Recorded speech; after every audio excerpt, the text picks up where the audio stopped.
Wednesday. Wacky Wednesday. It's Wacky Wednesday con El Bumper. Unfiltered. The real deal. No pre-planning. No chingaderas. Straight up from the biz. Wacky Wednesday. B-Town's very own.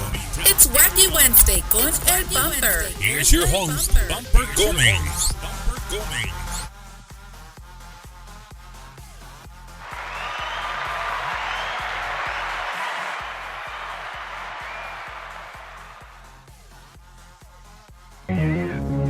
Otra vez en 100, pa' que sepa.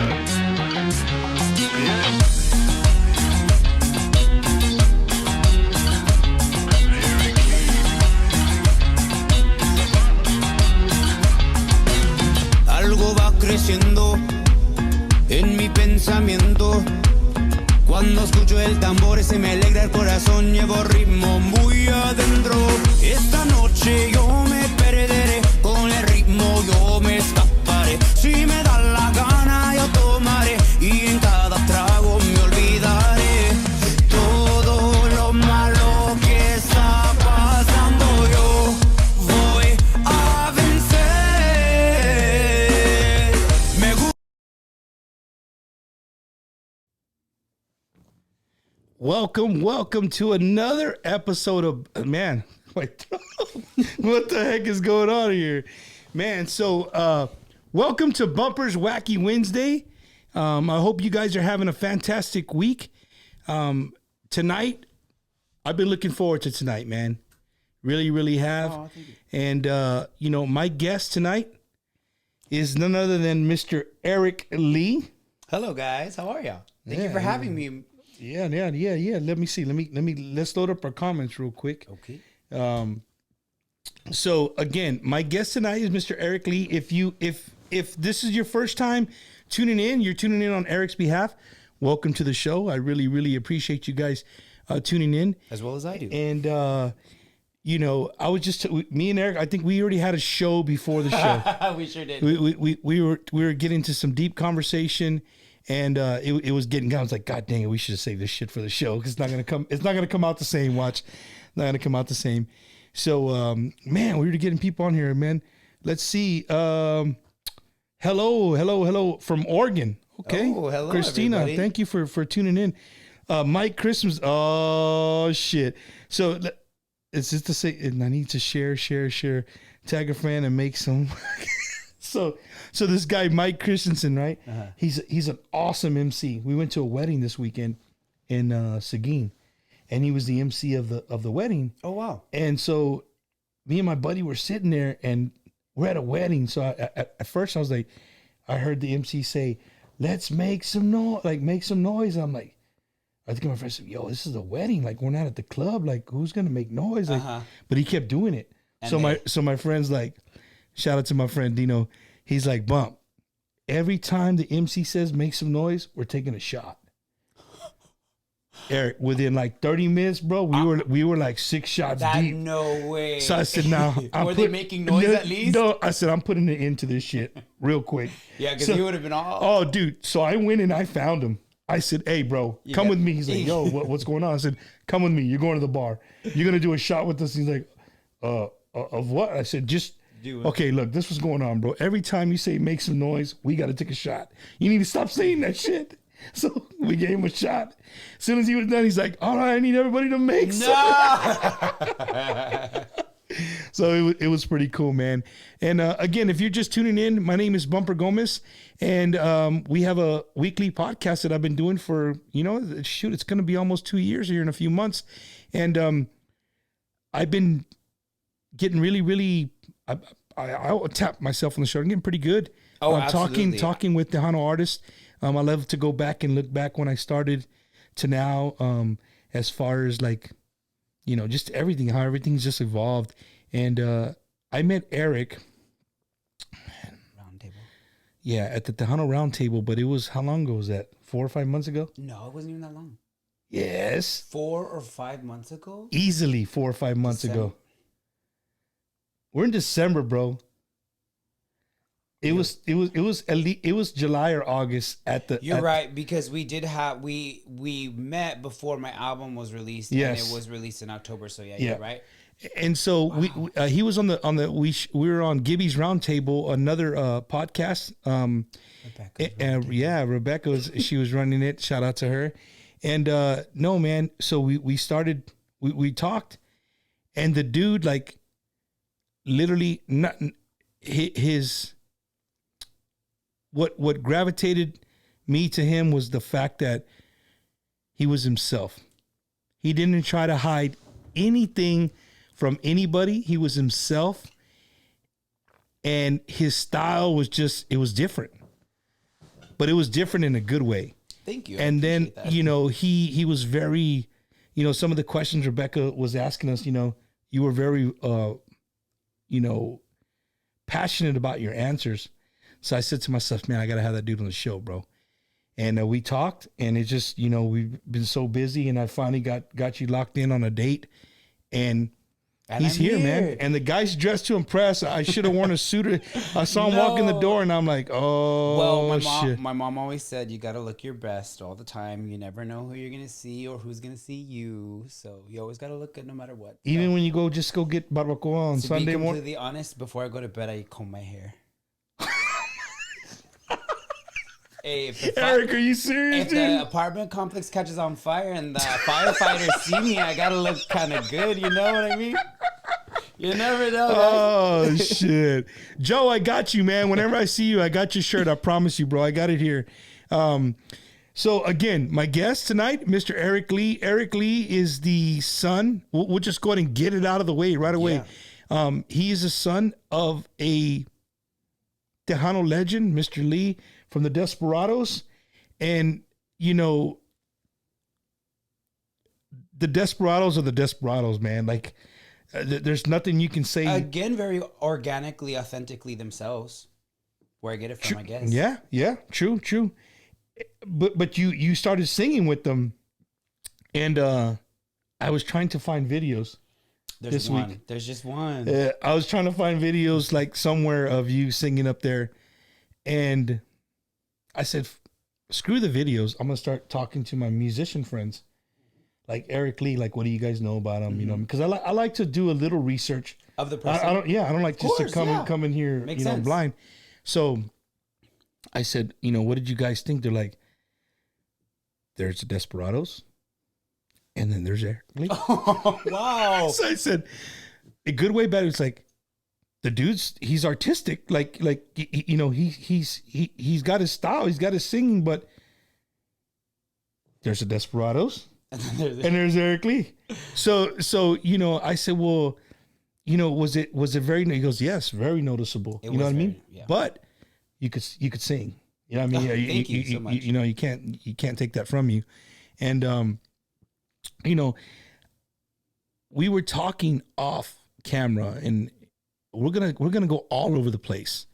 And Eric has promised me that he's an open book. Yes. And just like last week, man, I think a lot of people who are, if they're watching tonight or if they're watching later, he's gonna raise a lot of eyebrows, for sure. And I hope you do. I hope we do. I hope so I know. too. No, I hope we do in a good way. Of course, yes. I know you don't mean it in a bad way. in a good way. Like, because as we were talking, there's no hiding your who you are. Mm-hmm. Period. At all. You know what I'm saying? I'm very blessed to say that because of my family and the love and support that I have from them and my friends, that I get the privilege of living authentically me. I do know that other people don't get the opportunity or did not get the opportunity in their past. Mm-hmm. However, I do know that I'm very privileged to live like this and be able to be me. So I am proud of it. That's badass. And we kind of talked, about him. He doesn't hold back. So one of my questions that I was thinking of this, man, I want to ask him this one question. Shoot. And my question is, like, growing up around your dad and your uncle, like, those dudes are hardcore cowboys. Like they have horses, they do ranch shit, they hunt, they do that. Do you do all that? I done it. Do I practice in it? No. Can I? Yes. When it comes to archery, which our family loves to do, I'm actually pretty darn good at that as well. However, that's not something that I practice very often. Do I go? Have I gone fishing? Yes.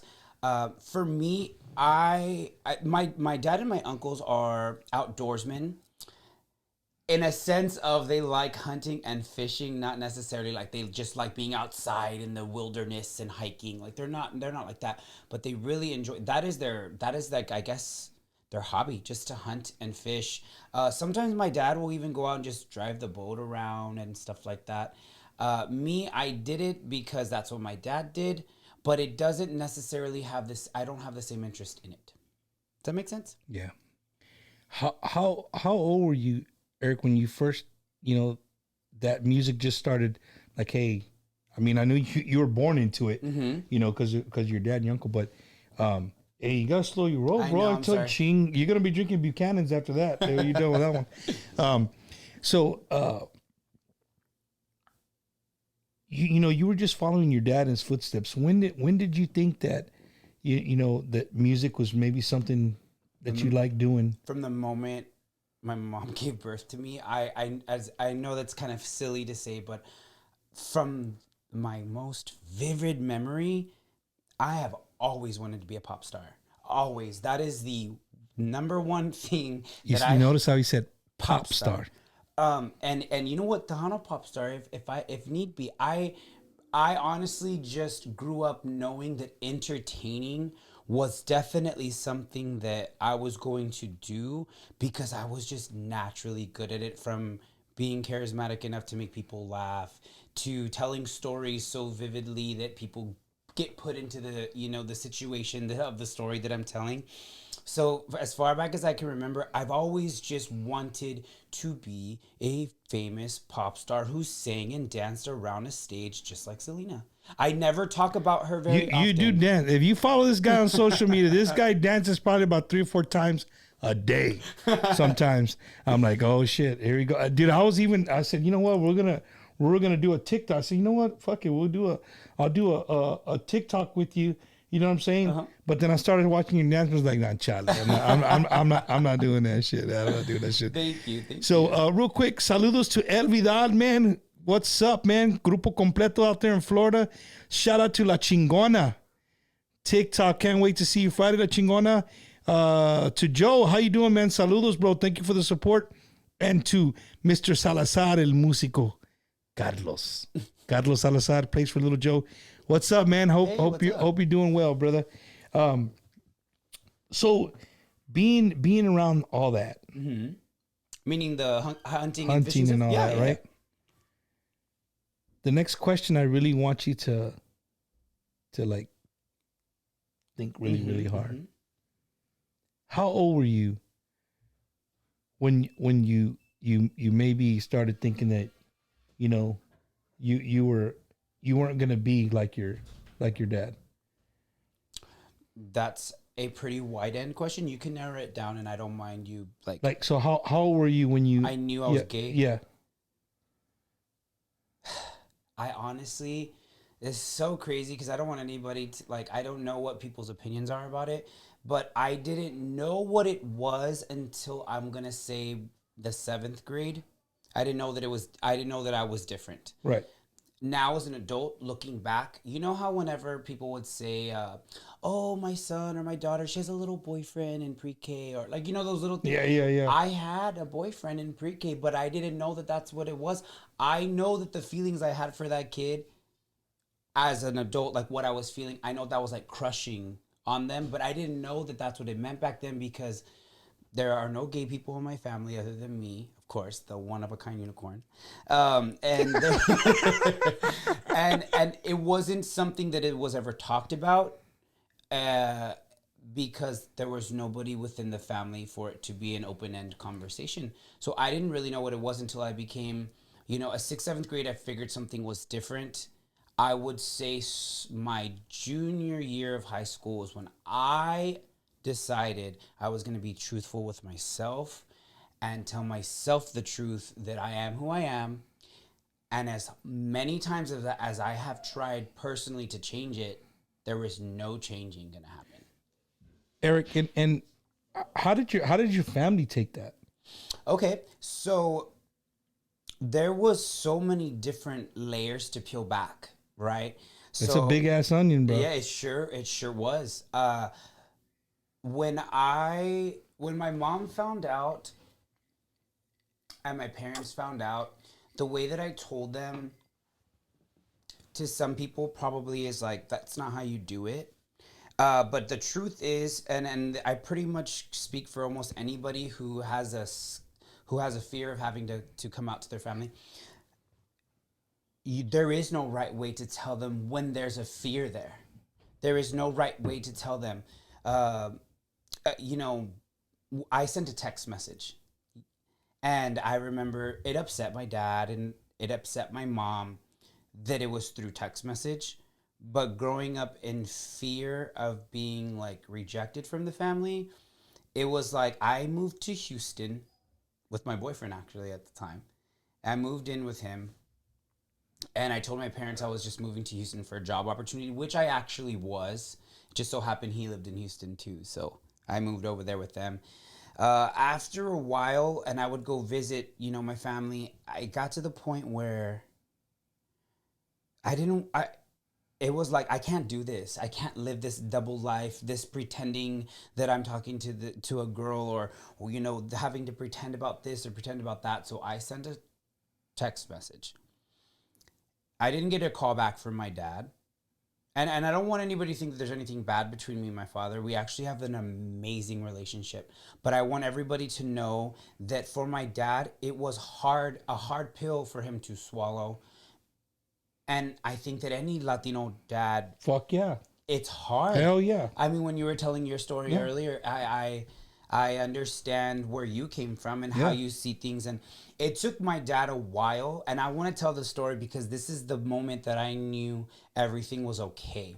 So do you remember the movie? Do you remember Selena, the movie, whenever she's like, I'm going to go talk to dad first. And he's all, obviously Abraham's right. She goes inside. They have the talk. She's crying. And then they moves over to her. She's like, Chris. And she like tells him to come in. Yeah. I swear to God, it was like if that entire thing was a part of my life. That's exactly how it happened. One day during Christmas, my dad sent a text message saying, it's just not the same without you here.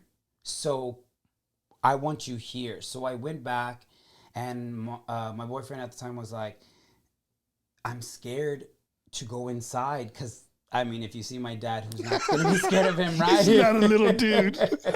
So I went inside, we talked, and I think that I can't even remember much of the conversation because it was more of just everybody crying and accepting of what it was. Right. And us having the realization that if we're going to have a family, if we're going to get together as a family, you got to start accepting what it is, right? So that's what majority of that time was. So my dad goes into his room and he closes his door, and I kind of just like, he needs his time or whatever. And so he came out really, really quick. He's like, where is he at? And I said, he's in the car outside. He's like, well, tell him to get his fucking ass in here. You're good. Tell him to get his ass in here. And I was like, oh shit. Okay. So I literally was like, Steve, come on. Just like the way Selena I could see him walking from the car just one step at a time. Like, this is are you sure? He rolls the window down and he sticks his head out and he goes, you sure? And I said, yes, come on. So as I'm telling him to come inside, because we have this big porch, he comes inside and I go inside. My dad's back in his room, and I was like, oh, shit. Okay, yeah. All right. He maybe he thought he was ready and he wasn't. Yeah. And at that time, I just got this tattoo done, this big one, and these. So he was in there for like 10 minutes, and when he came out, he got a Sharpie while he was in the room, and he tattooed his whole entire arm. That was my dad's way of saying I accept you without having to say I accept you. He broke the ice. That was his icebreaker. And Steve took his hand out, shook hand, and my dad pulled him in for a hug. The rest is history. Bro, that's it. Do you see, like, That's a badass story. Like, where else you gonna hear? You're not gonna hear this shit on no radio station. I'm telling you, man. That's awesome, bro. Shout out to your dad because you're absolutely right, man. In the Latino culture, it's the machismo is just so hard to break. Yeah. You know what I mean? Our forefathers before us, they've just molded us to be these strong men with no feelings and that's not necessarily a bad thing. It's not a bad thing. Because I carry a little bit of that within myself, regardless of who I am. There are certain feelings that, like, sometimes you just don't want to show them. You know what I mean? Like, I got you. Real quick, shout out to Joey JMZ watching, man. Thank you for tuning in, Joey. I appreciate it. To Juan Narvaez, it's on, Cuzzo, leaving Friday morning. All right, well, we'll be waiting for you, brother. Shout out to my buddy Sapo, Rodney Anguayo there in Dallas, Fort Worth. Mateo, you coming to San Antonio, brother? What up, man? Much respect to both of you gentlemen. Thank you. This is badass. Thank you so Randy much. Navarrete, good evening, fellas. Con ánimo. Can't wait for this Friday, Desperados. You got to throw in the Desperados plug. I got to throw in the Desperados plug.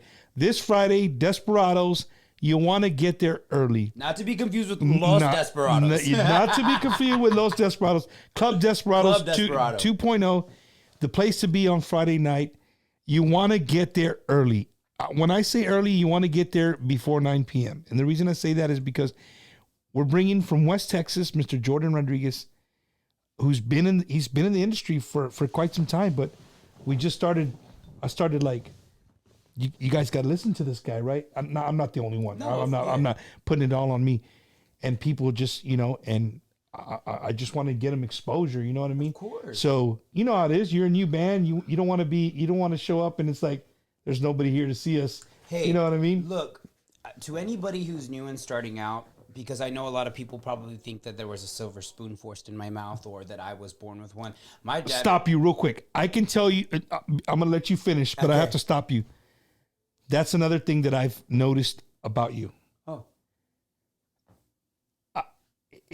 There's no like, hey, my dad's a Desperados, So give me respect. so give me respect. Nah, chale. I have to earn it myself. You have to earn it yourself. Keep going. I just wanted to put the stamp on that shit right there. Thank you. For any new artist, look, for as established as my dad's band is, when I joined the band, there were times where I don't care. There were 10 people in the crowd in the club sometimes. That's just what happens when you get hired on a Wednesday. That's just what happens when it's a Thirsty Thursday, but that happens to not be the bar that everybody's at that night. If you're new, don't let the crowd of the night fool you. Look, when you're brand new, you're dealing with, on Friday nights, you got football games, the parents that have to go to the football games. You got people who have cheerleading, football practice, soccer practice, all these different things that they got to go to. And when you're not of somebody to where they feel like, oh, I'm going to make my time to go see that person, you got to pay your dues. And I'm just going to tell you right now, if this is something that you really want to do, to anybody who's watching, you have to know that you're going to want to do it regardless if you're singing to a room by yourself. If you can go for a whole hour and sing your heart out and nobody listened to you but you still felt happy, then this is the job for you. That's simple. So Randy, thank you for bringing that up, man. I wanted to do that plug. What's up, my buddy Ricky Reyes? My primo there in the Houston area. We got you 6, brother. Hell yeah, we do. Lexi, how you doing? Lexi Rodriguez is watching. Hi, Lexi. I told you, he's going to kick your ass off. It's all right. Don't worry about it. Look, I'm going to tell you this. When I was on stage, look, Los Desperados, all the guys in the band, they got top-notch shit, okay? I got the microphone stand with the duct tape, and it's still kind of crooked because that's all they had left because they didn't know I joined the band. So don't worry. This is top-notch quality. Well, I'm gonna need you to use your muscles. My muscles, right? You're going to have to tighten the shit out of that thing right there. Is that what there it is? you go. That's what it is. There you go. All right. So, yeah, man. Shout out to everybody. Like I said, everybody tuning in. I really appreciate it. And again, there's some things that we really want to talk about today. We've gotten, pretty personal with Eric already, and I love it, man. I love how open he is. He's not hiding who he is, and brings me to let me look at my paper, my list here of what I want to talk about. It brings me to my next thing, and it's your music. Okay, let's talk about it. because we're gonna go back to your life too. Yes, we're, no, of course. we're gonna bounce gonna back. zigzag. We're gonna bounce back and forth. Yeah, all that stuff. So, me and Eric were talking, and I was giving him the story about my buddy Adrian. May he rest in peace. Yes. And H Productions, and I was talking about Grupo Firme. And you know, if you might not be a regional Mexican or a banda or that kind of music doesn't roll your boat, right? But I follow them. I like some of their music. I don't dig everything that they do. All you gotta right? say is they're big enough to where Maluma is gonna do a song with them. They did. He did do a it. song. Oh with yeah, them, he did. and he made That's a what video with them. Yeah, like so that's how big they are. Like if Maluma's doing a song with you, I mean, you done made it. You know what I mean? Yeah, exactly. You done made it. So, you know, with that being said, like, here's the thing. Edwin, which is the lead vocalist for Grupo Firme, I saw an interview that he did. And I never paid attention to their style until he brought it to my attention. You know, those guys sold out the Staples Center 7 days straight. No other genre, no rock, no rap, no none of that has ever done that. Ever. The Staples Center in Los Angeles, 7 days straight, sold out. They did it. And these guys start the show and they're dressed like my buddy right here. Thank you so much. They do 4 songs. They come back out next. They're wearing a sombrero. They're wearing botas. Like they're dressed like cowboys. You know what I mean? And then they come back out and then they're dressed in Versace again or Louis or whatever. And what I'm trying to go with is like he made something that just stuck with me. Something that he said, and it was to the fact of, we don't give a shit what you think of what we wear. We want you to like us for our music, period. Mm-hmm. Not every Mexicano wears a cowboy hat and boots. That's what he's saying. Like, not everybody that sings regional Mexican music, you know, wears boots and a cowboy hat. Like us for who we are, for our music. We don't have to fit a stereotype. And that's the main word I'm trying to go with, like stereotype, right? So I was thinking about that, and me and Eric were talking, and I said, you know what, man? Well, I already had thought about this before, but you're doing the exact same thing. Thank you. To the T. I appreciate that very much. I'm being straight up. You are being exactly what they are doing to the T. They don't give a fuck. Excuse my language. They don't give a shit about what people think about them, about how they look, how they dress, who they are. You don't follow them, do you? Firme? Firme? Do I follow them? Yeah. No. So the little brother is openly gay. Is he really? Yes. Like in New York City, Madison Square Garden sold out. His fiance proposed to him on stage. Oh shit. They hugged, kissed. I mean, this shit just blew up on the internet. Like, how did I miss that? How are these, like, these regional Mexican dudes? The 2 dudes kissed, like, again, Latino machismo, like, you know what I mean? Hey, let the dude be who he's doing, right? Let them be happy. It's not doing anything. You keep paying life. $1,000 for the ticket to go see him. Yeah. They let them be who they're gonna be. So back to Eric Lee. I put you in that category, and the reason I put you in that category is because, you know, all your new album, has some songs in there that most Tejano fans are gonna go like this. Mm-hmm. Yo, like, what's going on here? Mm-hmm. Right? Yep. And there's nothing wrong with that. Like, that's what when I sent off, because I conceptualized the entire album. I'm not gonna sit here. I wrote a couple lines on Wasabi. I'm not gonna sit here and say I wrote these songs. What's the name of the song? Wasabi. The name of the song is called Wasabi. Yeah, because I'm not regular hot. I'm Wasabi hot. That's why. But I conceptualized the album to sound, feel, and send a message of in a specific way. And I I am not here to fall in line and do what everybody else has already been done, because that's already been done. I didn't grow up with having a superstar dad for me to then start my own music career and not go against the grain and not understand that it's my duty. You're not knocking it though. You're not knocking if somebody does that. No, Like I'm not. That's me. How I choose how I chose my path. Yeah. I know there are a lot of new artists that are out there in the Tejano world that they fall in line, and that's because that's what they want to do. They want to do this, what they've heard. They want to redo it their way. Mm-hmm.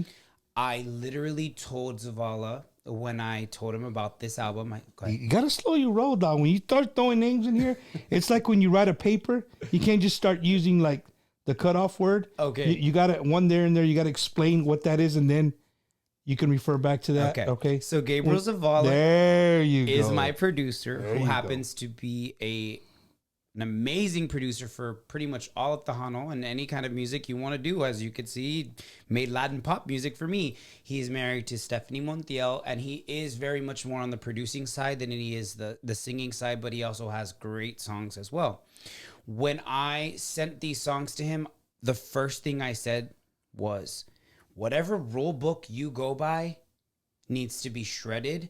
Those pieces of shred need to get put into a toilet and flushed. It's too Because rules are meant to be broken for there to be entertainment, for there to be something to be talked about. If I were to have sang songs that sounded just like my dad, or if I would have been like, hey, I'm going to sing, original sounding music, kind of like Jay Perez or David Lee, I'm not doing anything that, to me, I don't feel like I would have been doing anything that interesting, because I would have done what's already been done. And my personality is to go above and beyond that, because I'm here to create something for other new artists who want to have the opportunity of being themselves. And it's okay to go against the grain as long as it's good. As long as it's good and it makes sense. Does that make sense? No, it makes You know what I mean? it makes perfect sense. And another thing that we talked about offline that I want to bring back up is the fact that you being gay and still falling in this genre, think about the years, many, many years back, of how many people were in your shoes, and they had to let their love of music take over versus who they wanted to be, who they could love, or who they wanted to be. Well, I want to say first and foremost, to anybody that either has never said anything about who they truly are, or anybody who lives that life now, thank you for being, paving the way. And also, like, I want you to know that I respect y'all. I know that it was a different time. I know that it was hard. I know that it was like either this or this. And sometimes, I'm married to the music too. So I totally get it. Sometimes it's like, it doesn't matter what's in here.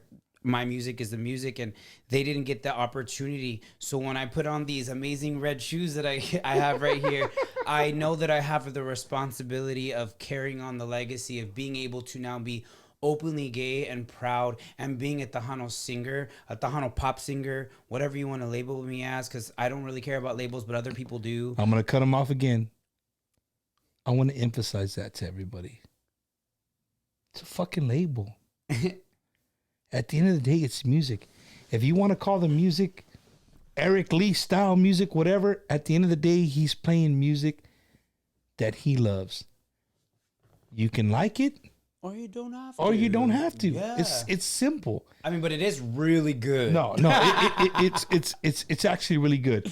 I'm gonna play a little bit, and the reason I shy away from playing music sometimes, especially when from the Apple side, is Facebook will pick it up and they'll want to cut us off, and then we have to restart everything. Got you, yeah. So I'm gonna play a little bit, and hopefully that doesn't happen. There's a song that you that you have on the album, and it's called Coconut. So before we play it, I want to talk a little bit about it. Ask me about it, because that's probably that one I conceptualized hardcore, like to the max. Like, Who wrote the song? Gabriel wrote it. Gabriel wrote 1 through 4. I helped him with Wasabi.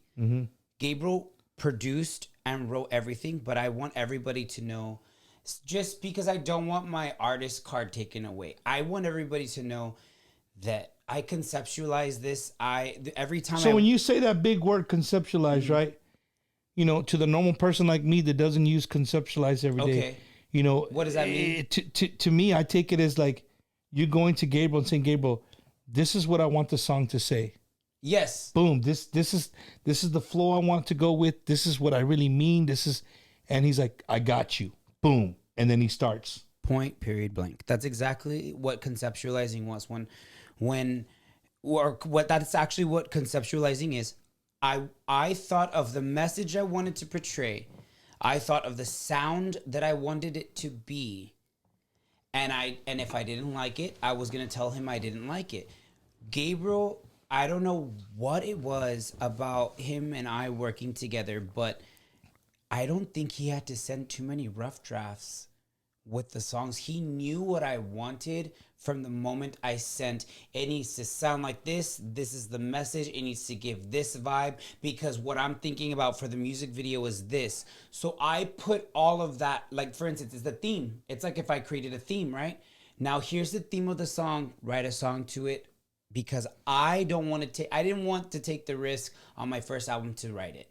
I didn't want to do that. I knew what I was trying to do as far as creating product. I wanted to have the best of the best. So this is your first album. This is my first solo album. I'm not going to throw his name under the bus, but it's a good friend of mine. And he told me something that always stuck with me when it comes to music. And he's like, whenever you're a new artist, you're going to put your first album in, don't ever half-ass it. Nope. You put every heart and soul, sweat, tear, you put everything into that album. So you know when it hits, you gave it your all. Right? You don't want to sit back and be like, man, what if I could have done this, or what if I would have just done this, or what, you know what I'm saying? So shout out to Gabriel Zavala for because, you know, there's not a lot of Gabriel Zavalas out there. There's not a lot of people that can take what you're saying, they can conceptualize. Well, he didn't want to do it at first. I'll be honest, and it's not anything bad to him. Yeah. He already has done what he has done. He's created his name for himself. He has a formula that works. But I came over here and got the pencil and erased the formula, because I was like, nope, that's not the formula I want for myself. I went to him knowing that he was going to give me what I needed. I think he over-delivered, and I think that's why I am so amazed by him, because like I asked for this and he gave way more. You know, like he really. He asked for a peanut butter and jelly and he gave you a club sandwich. Exactly. Mm-hmm. Even though I'll take a peanut butter and jelly over a club sandwich. But yeah. El Gino Barrientes, what's up, dude? Let's see, Eric, what's up, Dad? Hey, what's up? And let's see, I don't know who else is on there. Lucy's always watching. What's up, Lucy? Hope you're driving safe. I know you're listening to the show while you're driving. That's cool, man. I really appreciate that. People, you know, maybe they're just listening. They don't have to. They don't have to watch, and they don't want to see our beautiful faces. You know what I'm saying? Wait, can I finish something? Going to the Gabriel. Go ahead. Okay, hold on. Yeah, I just want to finish this. So it all started off with Toda la Noche. Toda la Noche was conceived because I was at the gym and I felt like if I'm gonna do a single, because at the time I was with Los Desperados, and I was gonna release a solo project by myself, just in case. So I told him, we're in the middle of COVID. I need a positive message. I want people to be uplifted. I want people to feel that they can become victorious even though this is knocking us down. That is what I sent to him. Toda la Noche is what I've got. So I was like, okay, This is perfect. When I told him I wanted to turn this into an EP, he said, all right, let's do it. Then when I told him what I really wanted to do, he was like, that's, if you want to go Latin pop, Eric, like that's a whole different monster. Like, are you ready? I said, I was born ready. I have been practicing this since I was like 5 years old in the shower. I have practiced interviews. I have practiced acceptance speeches. Toda la noche is straight up 305. Oh. To me, like my wife's from Miami, so It gives that vibe. It gives that vibe. Like as soon as I hear it, it's like I'm walking down what do you call it, avenue, and it's like the shit coming out of the club. Not shit, but you know the music, the music coming out of the club. Well, thank you. I appreciate that very much. You know, my mom on her way home. Jesus, mom, this is my. She's like, your mom's listening on her way home from Progreso, Mexico. I don't even want to know. Saludos, Isidro. What's going on, brother? I hope you're doing all right. He says, I remember Eric when I was on the road with the Despos. El Gino, that's what he said. El Gino Barrientos. Is that G-Man? No, not G-Man. No. El Gino Barrientos. What's up? El Gino, you need to identify yourself. Were you in the band? Were you, I don't know, were you a roadie? What the hell? What's going on? So I want the people to, this song just, when I listen to all your album, because that's what I do. When your album came out, your songs came out, I drive and I listen. Mm-hmm. And my wife sometimes will give me a look like, what the, who the fuck is that? Like, it's all, I'm listening to new music all the time. All the time. And you're one of those that you hear it one time and you're like, hold up, dog. That's a Tejano guy. Let me rewind that shit. Let me hear it one more time. You hear it again. It's like, hold up, dog. It's like a Tejano, but it's not. Wait. This guy says he's Tejano. Let me hear. Maybe I'm missing this shit. Let me hit it one more time. And you play it by the third, fourth time. The hooks start catching you. Mm-hmm. They start catching you. Like, okay, that's it. You could listen to your album working out easily. Even though me, I can listen to, like, people like a lot of the people listen to heavy metal and shit when they work out. As you can tell, I haven't worked out in a while.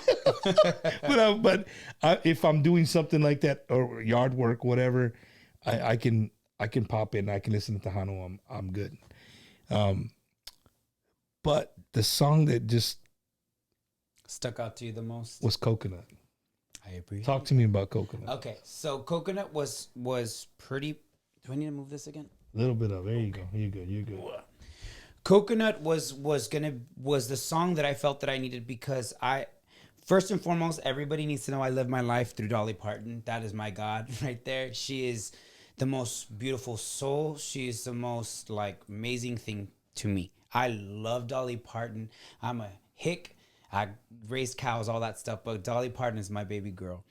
And when I see what she says, she's in on the joke before everybody else is. When you go back to her old interviews, I studied her interviews and I see how one of a kind she is. And she knew that what she was doing was going to cause attention, and she knew what she was doing was going to cause people to make fun of her. So before they made fun of her, she made fun of herself. So I thought of that when I thought about Coconut. Everybody knows that, or if you don't know, a coconut is pretty much like a Mexican who is dark on the outside but happens to be a little bit more white on the inside, which is pretty much me. I'm still practicing my Spanish as much as I can because I do want to try my best to speak fluently. Porque te sientes muy excited. So when I thought of that song, I told Gabriel, I need a song that's talking about the fact that I look like I can speak Spanish, although I can't speak Spanish. It needs to be predominantly English with a little bit of Spanish in it, and it needs to sound like I'm confused while I'm singing and that I don't really know what people are saying. And that one took him a while because at first he was trying to compare me to a coconut. When it come to his writing, he was like, how can I compare you to a coconut? Whatever. Got a little dirty on some of the words, but for the most part, it was just letting everybody know. I wanted to have a complete song about it. So if anybody were to try to make a joke about the fact that I can't speak Spanish, it's like, I have a whole song about it. Can we move on to the next subject now? Hey, see, but what you just said, you're already thinking ahead of the game. I had to. You're already thinking ahead of the game. But you know what, dude? Coconut, I think a lot of people can relate to. That's another reason why I wanted to do it, because it's so like in Tejano. In Tejano, it's very much like the singers, a lot of them, not all of them, but a lot of them, they sing Spanish, they don't really speak Spanish. And, you know, a lot of times no, not a lot of times. What I mean to say is, what I felt like was that if I created this song or me and Zavala were able to create the song together, it could be something that like everybody relates to, that happens to grow up in a Spanish speaking family, but they speak English back to their grandparents and the grandparents speak to them in Spanish. And that's just how they communicate. I was like, this song is going to resonate with so many people because of the fact that it's so relatable within our culture. But the fact is, you're still trying to get better in your Spanish. Yes, absolutely. So as you can tell, and if you watch any other shows, you know, music and culture is really big on my list. Shelf, right? On my list. And coconut, like, again, I can see a lot of people gravitate to it because it's very, a lot of people can relate to it, right? But at the same time, I don't see you trying to shave the brown part out of it at all. I'm trying to embrace it as much more as I can. Boom. So don't take the song and be like, hey, I'm a coconut and I'm proud of it. No. I'm proud of it. You know what I'm saying? I'm going to be a lot more white on the inside than I'm brown on the outside. That's not what he's saying. Nope. What I'm saying is that's my culture. That's what happened. The reason why I didn't learn Spanish, and so that everybody could understand, is my amazing grandma, who happened to be the manager of Los Desperados, and my grandpa. When I grew up, they didn't want me taking ESL classes. So when my abuela, who passed away... There he goes again. ESL, for you know, watching English is a second language. Yeah. So when I started when I started being babysat by my grandma, she started speaking to me more and more in English, because she would tell my mom, I don't want him taking ESL classes, which at that time, respectfully, because it was more frowned upon to speak Spanish. Yeah. Now, with the generation that we're in, it's glorified. And I missed out on that. So I know that I have to take the responsibility of learning it, because it means so much to me to be able to try to at least carry a decent conversation. Yeah, because yeah. I think it would be rude if I didn't try. I'm trying really hard, but I'm also gonna let everybody know I'm trying, but I'm still gonna say some wrong words. Yeah, I got you. Hey, there's some good questions on here before we get into the song. Yeah. One of them, Sergio Barbosa, he put a great comment. He's like, Eric Lee, just keep doing you, brother. The radio stations today want everything to sound like the 90s. Guess what? We're not in the 90s anymore. Boom, Sergio. Fucking hit the drum again like 10 more times. You hit the drum on the head. However, I did have a 90s inspired song. Well, no, that's fine. That's fine. No, just kidding. Carlos Salazar, trumpet player for Little Joe. He's like, what is the biggest challenge you're facing with this new album? Do you have the same amount of people that are closed-minded compared to the new fans that are into this new sound and the new concept? To be completely honest, this is the first time that I'm by myself. I don't know what fan base I have. What I had before was everybody loved my dad and my uncles, and they thought, oh, he's so cute, pinch the cheek, he's just doing just like his dad. That's all the fan base was before. I don't even know if there's any controversy or if there's any, people not as open-minded, because this is what I stepped out into the world with. So it wasn't like I did something crazy before. That they can compare it to. They can't compare it. Hell yeah. Shout out to Andy Bustamante. Thank you, Andy, for tuning in. Hope you're doing well, man. Down there in the beautiful 956 to Valley. Marco Najera, the California Tejano Fan Club. Watching from Cali, man. See? Hey, thank you there so you much. Go. Eric Lee, you can reach him at and so, like, that song, like, when I heard it, I was like, okay. He wants, this is the message he's trying to get across. And I could dig it. You know what I mean? And again, I think just a lot of people could relate to that song. And I'm going to play a little bit of it for you guys. Hopefully we don't get knocked off. And if you guys like it, well, it's available on all digital platforms and streaming services. There you go. So here it is. The song is called Coconut. Here we go.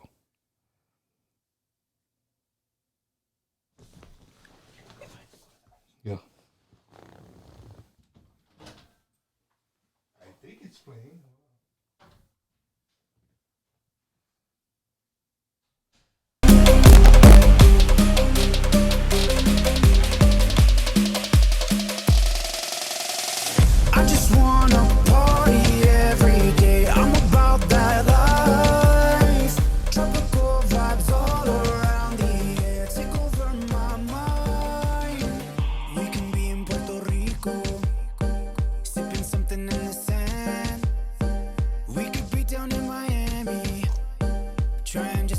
understand what you're saying in Espanol. You know hablo, so don't get mad. Now you know that I don't speak Spanish, even though I look like I can.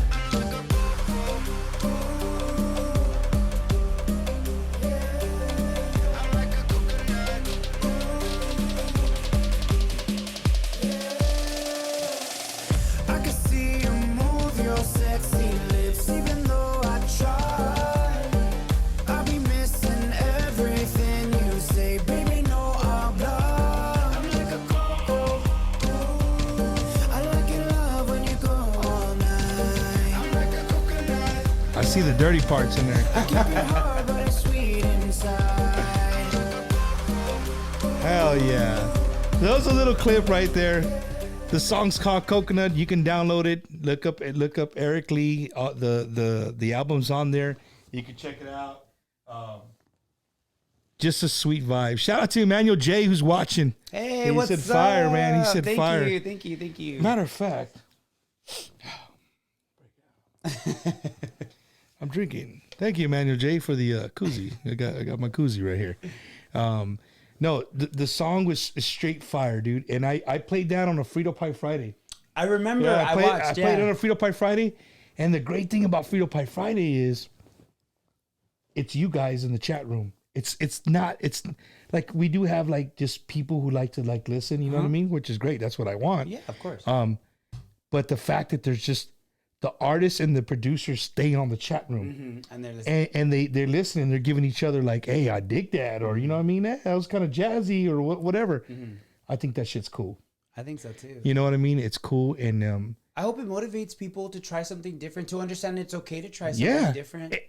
And somebody who's watching is like, you know what I do now is I listen to your show and I write down. And that made me feel good. Like Frito Pie Friday, that's what I want. I want people to get on their notes and type in, that's Eric Lee Coconut. and so they don't forget. Yeah. You know what I mean? Go back and find the song and you can listen to it. Dude, we've talked a lot and we still got a lot of time left, baby. Hell yeah. Honestly, So- I have to say this. This is probably no disrespect to any other interview that I've had, but this is just very real, very wanting to get to know me versus a lot of the interviews was like, so tell me, what's your dad like? I only mentioned your dad in the beginning. No. Yeah, the it's interview is Eric Lee. I love my dad. I love talking about them, and that's gonna probably go out throughout my entire career, because if it wasn't for what they did, I wouldn't be where I am, right? I'm very aware, I'm very blessed, and I'm very thankful to everything. But it's still, some people are just like, so how what is your uncle like? Is he still single? And I'm like, he's been married for like 4 years, girl. What are you talking about? There's the most weirdest questions sometimes, and I'm just like, okay. Oh shit. Dude, but you know what, man? In my years of being like, you know, since I retired, and me and my wife, we love to dance.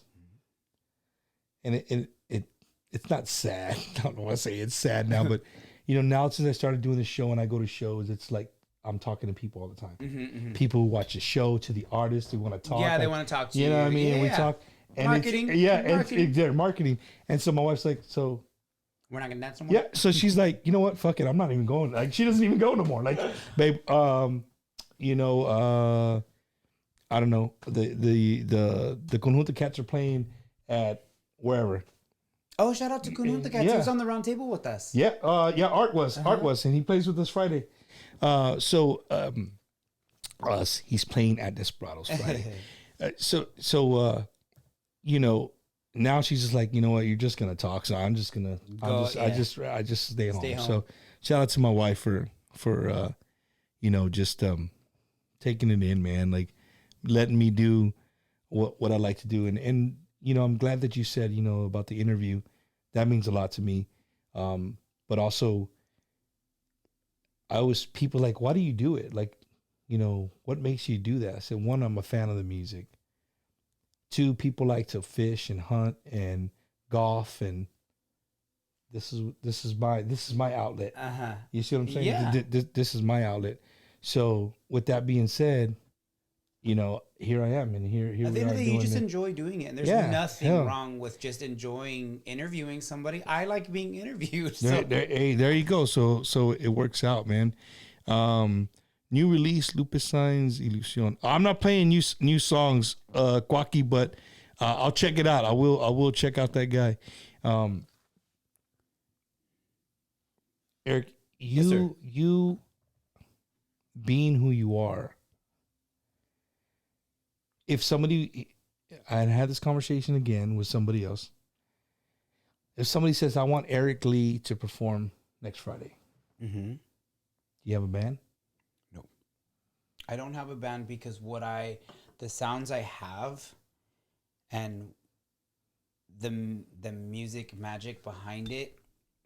In order to create the sounds of what I have, I would need to really dive deep in finding badass musicians, because it's not just bajo and accordion and drums. So how do you do it? I'm going to have to track it with drums, bass, and my dancers. So when you say track it, it means there's a laptop somewhere playing There's the a DJ. digital There's a DJ. part, the digital Yes, part sir.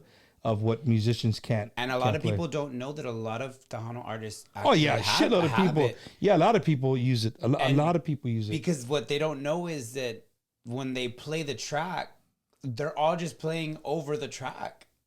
Does that make sense? Yeah, they're just playing They're just live. They're like, playing it- listen, they're playing it live, It's but- like karaoke with music. Exactly.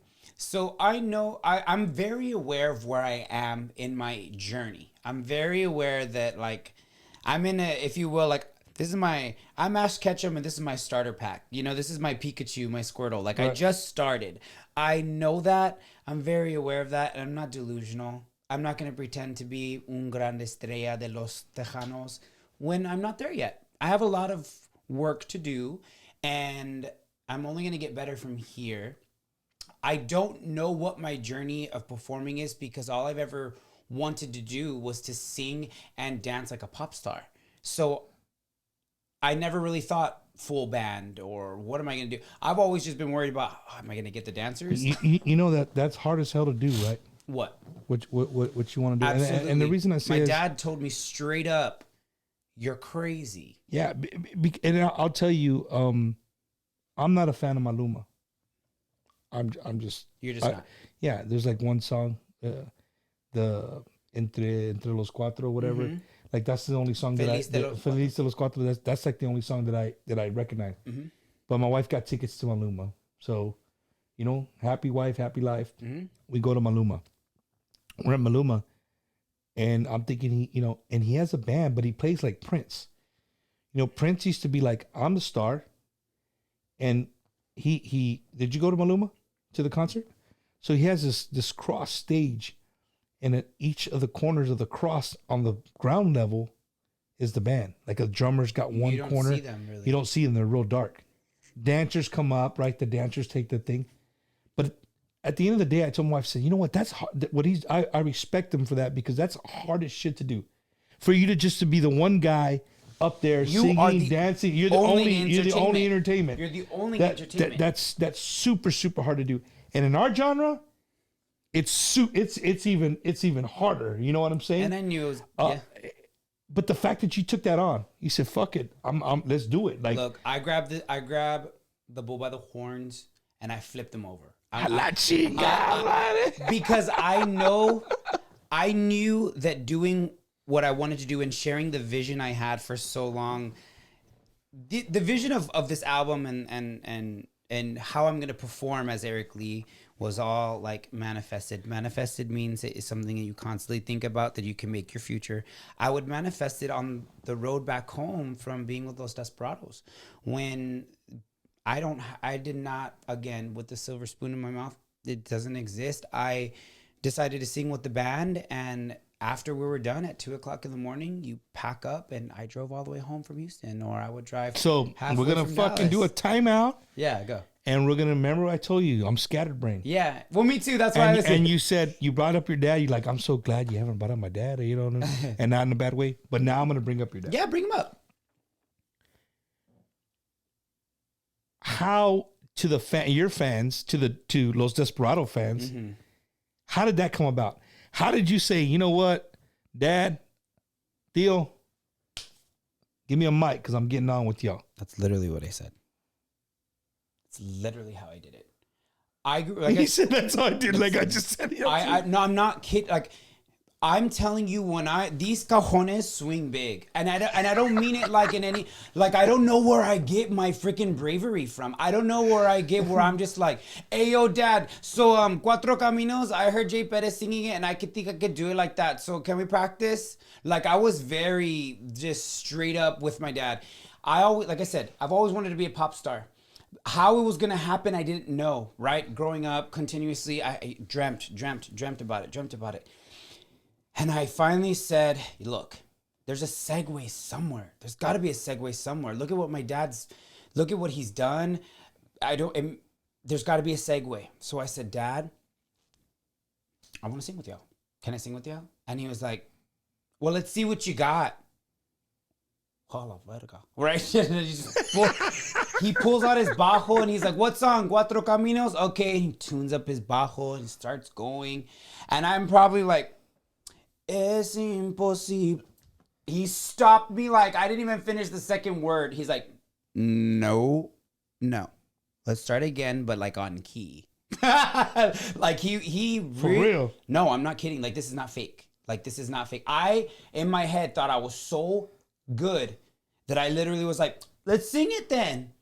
And so he starts playing it. He cut me off within like seconds.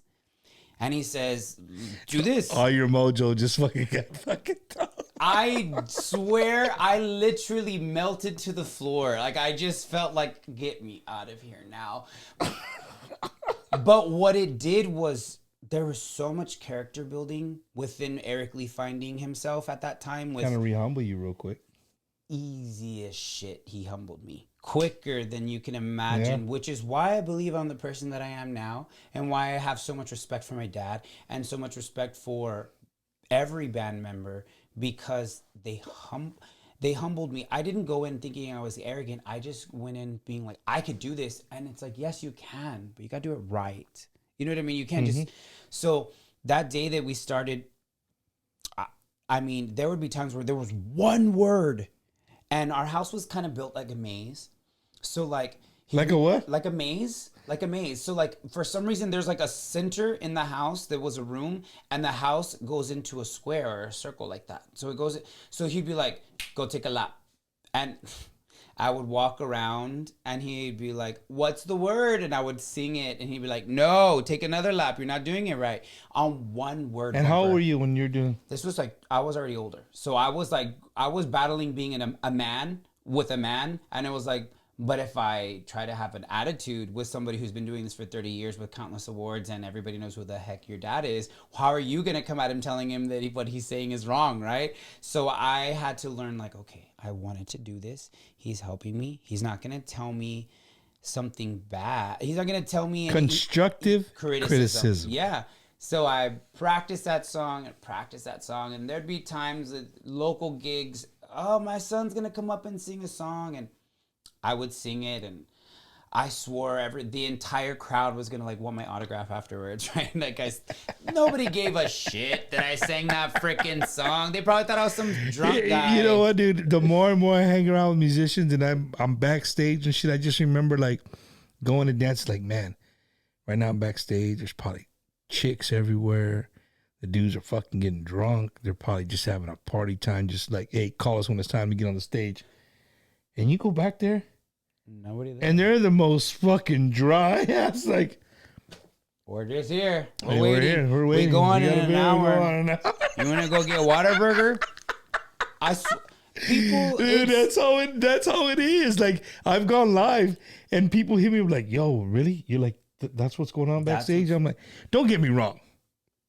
Do not get. There is sometimes where they're partying it up before, right? And but I would say 75% of the time it's just chill. Like they're just like you have to getting in the zone. You have to remember, well, not you, but the fans have to remember that when things like this happen, like even so much as an interview, there's a reservation of energy that you have to do, and you have to like reserve some of that. So, for instance, when we would show up to a gig, we would show up, we would do sound check, we go eat, and we just kind of lay in the van and just kind of nap and absorb as much energy as you can. So when you get on stage, you can give the crowd everything that they want. That's why it's so quiet and sometimes in the backstage. I hear you. Well, I think we're still good. My son's here and he's probably got on his PlayStation. And he's eating up my internet. The Wi-Fi. Yeah, hell yeah, he is. Hold on. I haven't checked the comments on here. Go through the comments. So, oh, there we go. Get off the internet, please. You see, it wasn't doing it before, but it is doing it now. Eric, I want you to, if there's one thing that you take from me as a fan, not as an interviewer, not as anything else, a fan, kind of reiterate what somebody put on there earlier, man. You just got to keep being you, bro. Mm-hmm. Don't change for nobody. You're not. I mean, I don't need to tell you that. I could just tell you by the way you carry yourself. You know what I mean? Just keep being you, bro. And, you know, we need, as a Tejano fan base, I don't know, somebody posted earlier on a comment, we need to be open to change. Not everything's going to sound like 1991. Not everything's going to sound, you know what I mean, with the songs. Those songs, they're never going to go away. They're hits. They're going to be played at barbecues, quinceaneras, weddings forever. My kids are going to listen to them. That's okay. But don't be, like, I think that we're just the most closed-minded genre. I might get criticized for that. I'm okay with it. But I really think sometimes we're just the most closed-minded genre. You know who created that? And it's not an actual person. I'm not going to blast anybody. Artists within Tejano created that. Because if you really think about it. Now he's going to get into You're going to get people coming all over the place. I'm going to say this. It's not any disrespect. But it's because the genre itself did not evolve in sound. No one tried to. We stayed at what it always has been. Mm-hmm. So when you hear songs that are released now, a lot of times they sound like something that was released back then because there was no evolution of sound. You take pop music. At one time it was disco. It was called disco, but it was pop. Mm-hmm. Now pop, you have what we have now. You look at rock back then versus rock now. It's all alternative. There is no rock. Can we talk about country for a second? Whenever it was like the Dollies and the Rebas and the George Strait and the Alan Jackson, and now you got rappers and now you got people not even really singing country, but hey, it works. Whether you like it or you don't, they're rich. They're living their life. They're touring. They got fans. I feel that that's what our genre slipped up on with a little bit is we didn't evolve our sound, which didn't allow a younger generation to take interest, which didn't allow any more new music. So I feel I'm not the only one who's doing it. There are other artists that are doing it too, but there's such a small select few of this new Tejano genre that they really are trying to do something different. And then there's some artists who want to know why their music doesn't get played and why they're... One, you have to remember, if you're going to be an artist, what's special about you? Before your music, what's also special about you? What's going to separate you from somebody else? Yes, because you, at the end of the day, whether you're a person, like when you see that you're a person who's singing, you are also a product. Point, period, blank. You are a product. Are you proud of that product? Is your product, is there individuality within your product? Are you able to make sure that you can see that whether or not your product is the best, do you stand out amongst the rest? Does that make sense? No, it makes perfect sense. And I feel that that's what we lack, and I hope that I can inspire others to want to be able to grab the bull by the horns and flip it over. Because if Lady Gaga listened to what everybody else did, she wouldn't be Lady Gaga. If Prince listened to what everybody else said, there would be no Prince. There would be no Adele. There'd be no Britney. You know what I mean? There would be, these big artists were the ones that did everything against the grain. And that is why we have the music that we have, because we continue to have artists. In our genre, I don't feel that there are that many artists that are able to pave a way with individuality with sound. That's a powerful statement. And I know it comes with probably with a lot of critique. Like some people are probably like, who is this kid thinking these are not, I'm not saying anything in a negative way. I'm saying what's a fact. And I'm saying how I've seen it grow. I lived it. I live in it. My dad is it. Yeah. You know what I mean? Like, it's not like I'm coming out of left field with these, hypotheses. These are things that I've learned. That's puro pinche big words, hypothesis. Ching, shout out to Chris Tristan, Tejano man. Congratulations on your induction into the Tejano Hall of Fame, man. Chris Tristan, Tejano man. Let's see, La Chingona. It takes one person to make a change. It sure does. You got it. That's it. You're right. She's right. So Sergio Barroso, well said. Oh, thank you. I want to say this. I think our genre, somebody told me today this. We're like, our genre, again, people are going to get offended, but we're like freaking crabs. We're like the crabs. Animal? Like the animal. Okay. A bucket of crabs. Because when the crab gets to the top, guess what the other crabs do? They try to pull him down. They fucking pull him down. Get your ass back here. Right? But the crabs are stupid because there's so much room at the top. There's room for everybody to get out of that bucket. Right? There's room for everybody to get out of the bucket. But I think we do it, you're right, we do it to ourselves. We do it to ourselves across the board. Like across the board, when it comes to just everything involved with the music business, we do it to ourselves. You know what I mean? One club can be better than the other club. One producer is better than the other producer. If you're good, do your shit. People will listen regardless. If you got a nice place, people are going to show up regardless. It's right? You are hitting the nail on the head, because I think that's within our genre. Everybody tries to people pull each other down because it's so similar, and you're trying to be better than that. Yeah, I have no crabs in my bucket. I'm the only one there, which is why I'm there by myself. No, they're gonna throw you in the bucket in a minute. You're gonna be in the bucket with all the mama. They be like, "Oh, motherfucker, you want to be the blue crab? I don't give a shit. Bring that son bitch back down. You gonna be out here with the red crab. I dare them to try. You're gonna be down here with a snow crab, just like Mr. Blue Crab. We'll pull your ass right back down in there." I think that's why there is not. I'll be honest. Even from back in the day, with my dad would tell me the stories of when he was my age. There was no grab and lift up, grab and help. I said that on the show when me and you were on the show. There is none of that. I said that. The if we want to classify him A artist, B artist, C artist, right? There is, don't get me wrong, I've seen him in Monos. There is A artists who reach down and help out that B and C artist. Like, hey, you know what, dude? Shelly Laudes is one who definitely... Come open. I know people don't know who you are. Come open here. for me. Yeah. Open for me so people can know who you are. You know what I'm saying? Because it's not taking money out of your pockets if somebody is just as good as you are. You know, people are not going to want to pay to see the same band over. They're going to want to see a variety of people. So the way I always put it is like, the way I see it as a fan, speaking to artists, you got a table and there's a fucking buffet up there. There's enough room for everybody to eat.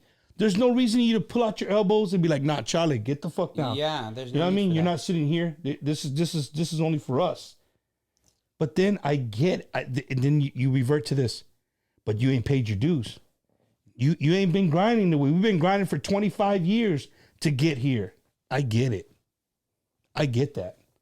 Well deserved. You deserve a chair with the back on the buffet, right? But dude, pull a stool, maybe with no back, but pull a stool next to you and let that dude sit down. He might not be as comfortable as you because he's on a stool. But he's able to sit at the table. But he's able to sit at the table. It's an easy way to put it. You know what I'm saying? I think that if you are humble enough to know that what you have as a product, and I say product because it's yourself, right? It's yourself, it's your music.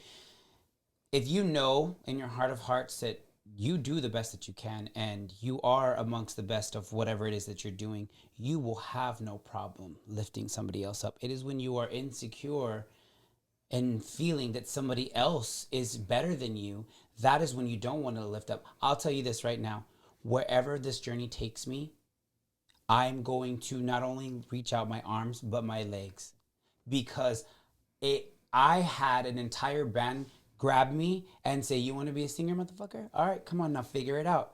I want to do that for people. I got the opportunity. Other artists don't get that. And there are other artists that like make it all the way to the top and they don't help others because of how hard they have to work and they feel, you know what, you have to work just... No, they don't. And they shouldn't have to if you want to open up your heart and be able to help somebody, because how would you feel if somebody wanted to help you? And not every band made it up there with sweat and tears. Some, they got help along the way. Absolutely. And then you're going to forget about how you got there? Yeah. I mean, it's disappointing, honestly. it's damn if you do and damn if you don't. But I really want to put together, I was thinking about this today as I was driving. You know, they do, I don't know if you ever heard, but I don't know if it's secret, but they put together the state of Tejano music, and they bring artists and radio personalities and they go somewhere and eat, and then they talk about it like, hey, what can we do, right? Mm-hmm. Of course, I'm a nobody. I never would be invited to something like that. But I think I could bring so much to a table, to artists, to radio people, in the sight of a fan. Yes. And on the side of, this is the way we're seeing you. You're in the business. You're gigging every weekend. You're hitting the on switch. You're picking the music to play. What about the fans? Mm-hmm. Are you asking us what we want, what we want to see? At the end of the day, it's really about the fans. That's it. If it wasn't for them, you wouldn't be playing where you're playing. You wouldn't be getting the airtime that you're getting because nobody would be requesting you. At the end of the day, that is the number one thing. Please your fans who are there to hear you, see you, or interact with you. Yeah, hell yeah. And I talk, dude, every day I'm talking to artists or people in the entertainment business, and it's like it's not no more. I don't have the like, oh my God, I'm talking to Mike Gonzalez on the phone. Like, that's Jimmy Gonzalez's son.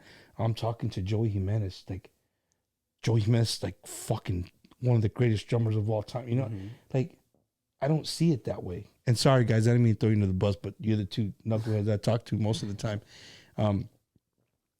And you get there. You like when I say something like, okay, Bump, understand, but this is how it is.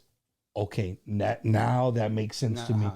Because sometimes as a fan, you don't understand. You don't understand why things are the way they are. Yes, you know what I mean, and I get that, and I'm grateful for friendships like that because they can tell me and put me in my place. It's like, no, you know, my other buddy Eloy, he's been in the music business forever, and you know, he always, you know, he's like, what's wrong? I said, man, I'm just mad, bro. Like this. He goes, Bumper, I've been fucking telling you this shit for 10 years. I don't know why you're still stuck and you think it's going to change. And so, you know, shout out to my boy Eloy, man. But again, going back to you, Eric, like, I think what you're doing and people are seeing it, it's badass, dude. You're being unique. You're being yourself. And you're labeled as Tejano artist.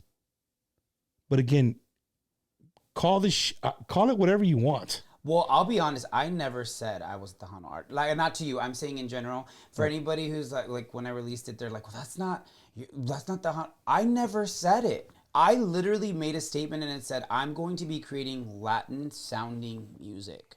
That is what I said. I never said I was going to be a Tejano star. But it's automatic because your dad. Yes. They figured, well, you sang with the Desperado, so he's. That's why I developed the term Tejano pop star. Because I don't mind the fact that my roots are implanted in Tejano, but I'm gonna go the pop route. But my roots are gonna stay there, and it's gonna continue to get watered. I'm not leaving it. As a matter of fact, I've always said this: I'm not leaving Tejano. I'm just taking it with me wherever I go. That's literally all I'm doing. I want you to think back to when Emilio and Raulito. Well, Shout out to them. You don't think back, but I'm thinking back to the 90s. They were on fucking tour with Alan Jackson. Mm-hmm. Two Mexicano Chicanos from the south side of San Antonio put a couple of badass Tejano albums together, blew the shit out of the water. Next thing you know, as people are like, yo, who the hell are these dudes? And he can sing country? Shit, come on. Mm-hmm. And they said that they did exactly what you said. They didn't forget where they came, who they were and what they were. They brought it with them. They took it with them wherever they went. And so I think a lot of issues that we have, and I don't want to get away from Eric Lee, but we're talking music in general, like the awards. There's a lot of awards. You know, there's you hear the word Tejano, it's Texas. A Tejano's a Texan. Tejano music's a music derived from the state of Texas. But when you do that, you cut off groups that are from Chicago, the Midwest, Michigan, California, Nevada. Dude, right now on Frito Pie Friday, man, the Midwest All-Stars, Carla Cristina, like they're not in Texas, but they're playing some badass Tejano music. Mm-hmm. But here it is. You're out of sight, out of mind. Bajo Cero, Florida. Completo, Florida. You're out of sight, you're out of mind. You're not in the circuit. You're not here. You know what I'm saying? So those are like the things that we need to look at as a genre, as a whole. And we need to be open-minded to the new era or to the new artists coming up, because something that you mentioned earlier that I truly, truly believe is that first and foremost, artists within the industry knock down anybody new, because then they, so I already did that, or, oh man, that sounds like what. Let them grow. Stop knocking them down. If you're good, do your shit. People are going to show up. They're going to pay you. No. Don't knock the other person. Who hasn't even gotten a show to their name yet? Relax. Give it a moment, guys. So, oh shit, we're now in the UK, England. Hell yeah. What? Well, there you go. So there you go, man. I'm international. You're an international pop star now. International pop star, man. Shout out to Christy Lee Maloney from Natalia, Texas. That's far away from here. You know that, right? Yeah. Natalia? No. Super far. Like probably about a 5-hour drive. Okay, 20 minutes. Probably 20 minutes. 20 I think minutes. it's like, what, 20 minutes from my parents' house. Yeah, my parents live in Boutique.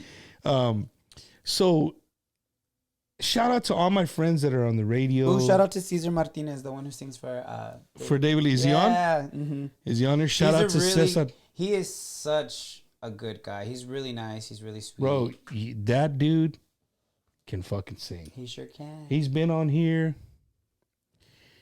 I want to say he's been on Wacky Wednesday. I think he's the artist that's been on here the most. Oh, wow. Just he did one by himself, and then we did a mano a mano. Alex Basulto from Mike and the Iconics, the lead vocalist, and Cesar. They sat right here, and they went song for song. Boom, really? Sing it. Boom, you sing it. And we threw him out of the realm. Somebody was watching from Florida, like, hey, you got Puerto Rican fans, bump. Play some salsa. Cesar's like, nah, I'm not. And then Alex like, put a Mark Anthony song. I got it. Boom, singing that shit. And, Cesar can go from mariachi to, you know what I mean? The dude is just amazing. Mm-hmm. So shout out to Cesar, man. And, I think once you start getting on the road and people start getting to see who you are, you're that one crab. You're the blue crab right now. Thank you. Dude, we're gonna fucking nickname you in the fucking blue crab. Yo, tonight, Eric Lee, the blue crab. Don't let me see that shit on the next album cover. Yeah, fucking blue crab hanging on the thing. I'll make sure I give you a portion. Shout out to Mike Bueno. What's up, man? Laredo's tuned in. Thank you, Mike. I really appreciate your support. Always supporting the show, man. I really appreciate it. Carrie Karina, staying true to what you are always. That's badass. Let's see. I do have to say, I really thank you for that comment, because I do get a lot of comments of people happy that they see me being true to myself. which is kind of it's sad to other people, not sad to me, but it's sad to other people where it's like it really is unfortunate that not everybody got the chance to be truly themselves. I forget Going back to what I told you, right? Like I forget how blessed I am. I forget how lucky I am, because like when I see comments like that, they want to find an artist or listen to an artist or engage with an artist that's authentically them, so they can relate in whatever way that we relate to one another. When you fabricate something, you become less relatable, therefore harder for people to want to like involve themselves with you. Milli Vanilli. Really? You know Milli Vanilli? Yes. You know the story behind Milli Vanilli? Well, what story? Milli Vanilli, do you know their story? No. You know they were fake. Like they were faking it. Yeah. Really? Everything. What? There were two dudes that fit they looked the part. They were fit. They had the dreads, like, you know what I mean? The braids. They had the whole look. Colored eyes, light skinned and black guys, like to the T. During that generation of music, that era of music. And Girl, You Know It's True. I forgot the other name of the song. And they lip synced. And they had the whole world fooled. You don't know the story? So Wait, I think one of them's dead. I think one died of I might be wrong. So anyway, what I'm trying to get is like you're right, like people faking, being, and the reason is because the guys who were really singing were some big ugly dudes that people wouldn't have paid money to go see. So somebody's like, hey, you sing, you act like you're singing, and we're gonna sell some records. So they basically pulled a. Oh wow, that's crazy. Yeah, so they pulled a. So have you never watched the movie Glitter, right, with Mariah Carey? No. They did that in the movie where Mariah Carey was a singer, but they used a different lady to sing the songs and lip sync to it. So I wonder if that's where Mariah got the story from. That's where she got Blame It on the Rain. There you go. The songs are coming out. Oh, okay. Shout out to Isabel Marie. She's watching. Isabel, what's up? Let me see. Blame It I on love the her. Rain. She's an amazing singer. CD skip while they were on stage. That's how they got caught. They were like in Germany or somewhere, like a huge venue, and the CD skipped, and it kept skipping, and people were like, "Yo," and then that's when the bean just started. One thing started. Damn. Downhill from there. I'm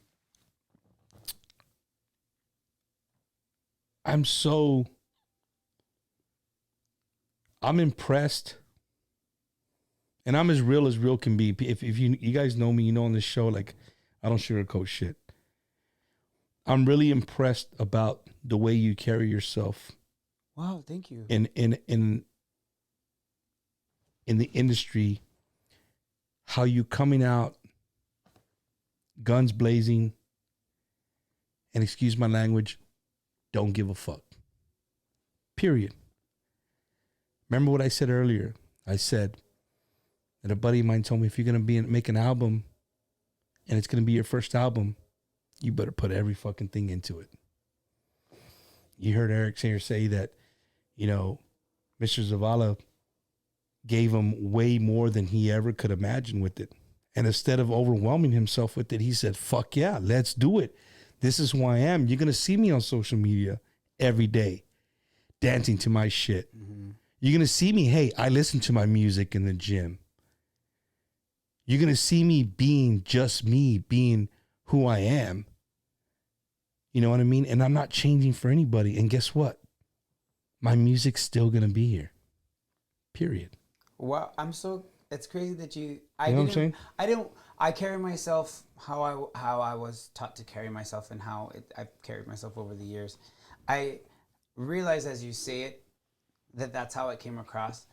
But when I post what I post and I do what I do, I'm doing it because that's authentically me. I listen to my songs in the gym. As narcissistic as some people may think that may be, it's because my songs to me are what I wanted to hear from other artists in our genre. And do you jam your own music when you play? Absolutely, because I enjoy my own songs. Now we're in an era where I'm having to listen to the tracks without my vocal in it, so I'm practicing them. So I don't really listen to it as much as when I first got them. But I listen to the songs, and there'll be times where like, you know what, I really feel like hearing Coconut, and I'll just You singing in the shower? Oh, I sing everything in the shower. I'm mostly singing Adele. I'm gonna tell you this funny story.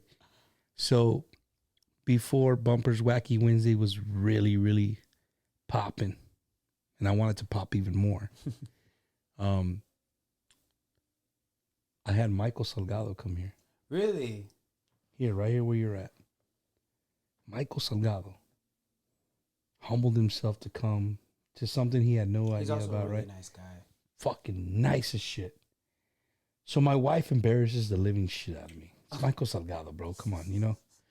You know, women are all gaga, goo goo, all this shit. So they actually get here early. As yourself, they got here early. They did? They didn't do the typical artist 5 minutes before or 5 minutes after. They showed up on time. And so we listened to music on the TV. And my wife was cooking. She was cooking dinner. He comes in, he greets himself, whatever. So my wife goes on the TV and she puts on Honky Tonks and Cantinas.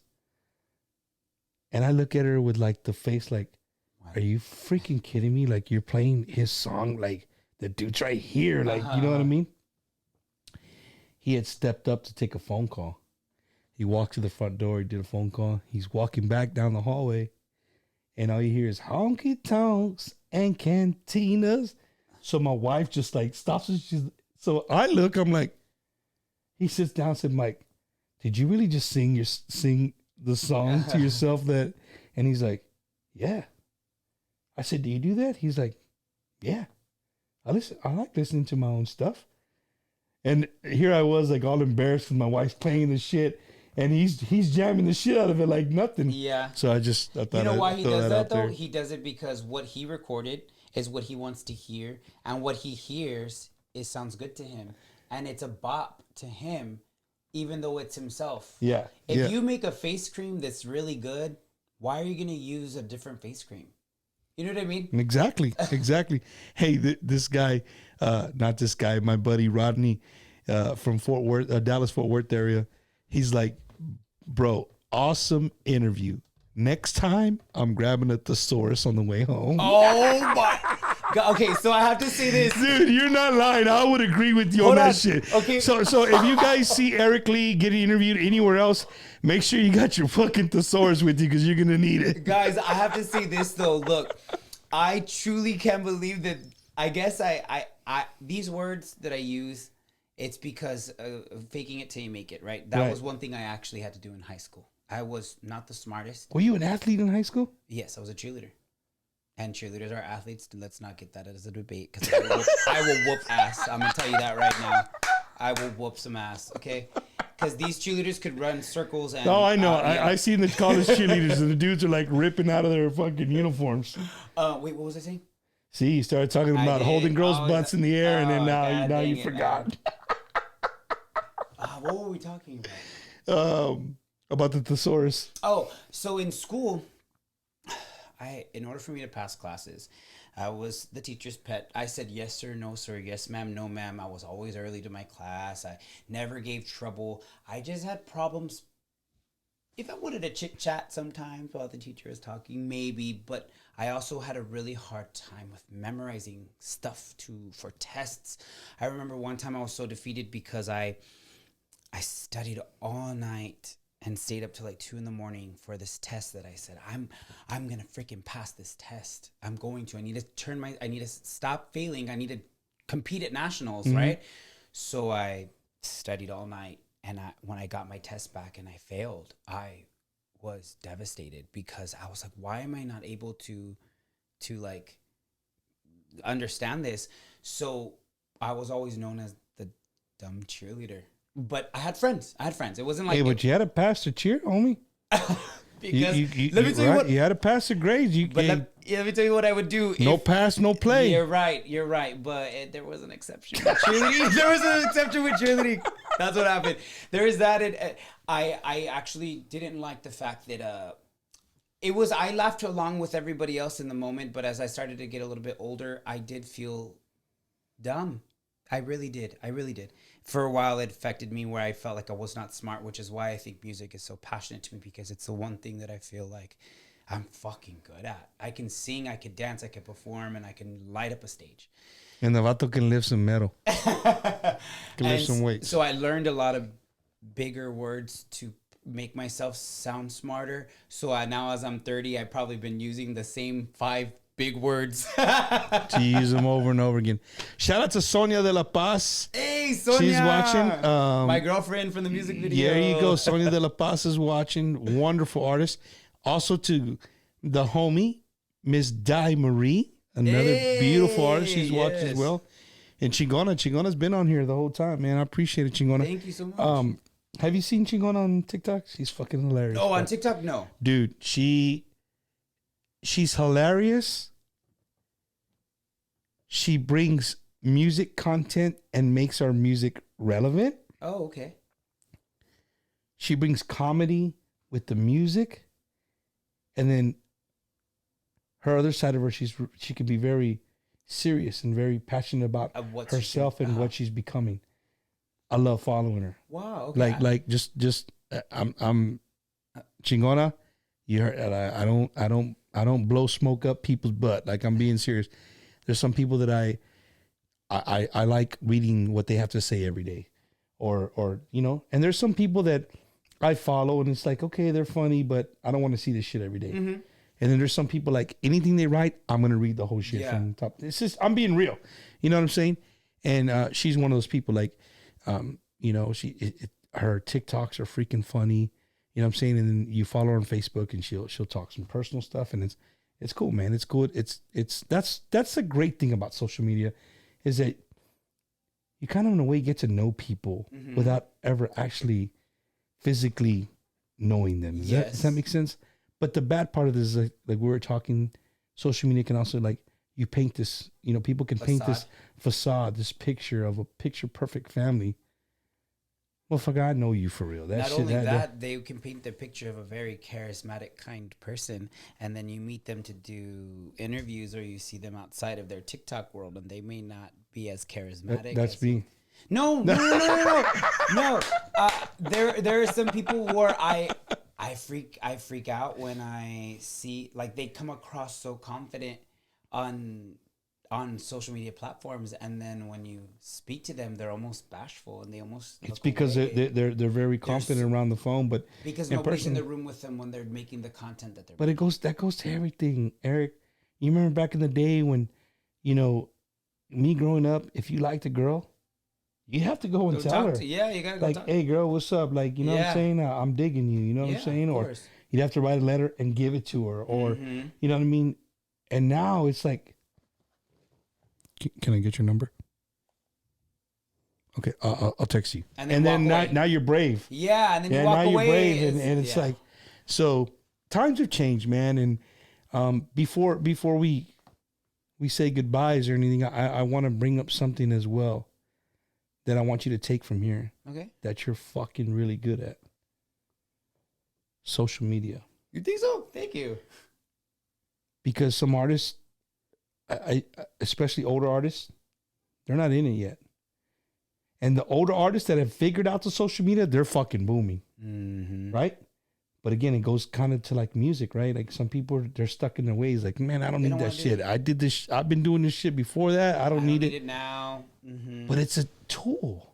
Yeah. It's a tool, dude. Everybody has this shit in their hand all the time. Could you imagine how much more fans Tejano artists could have had if this existed?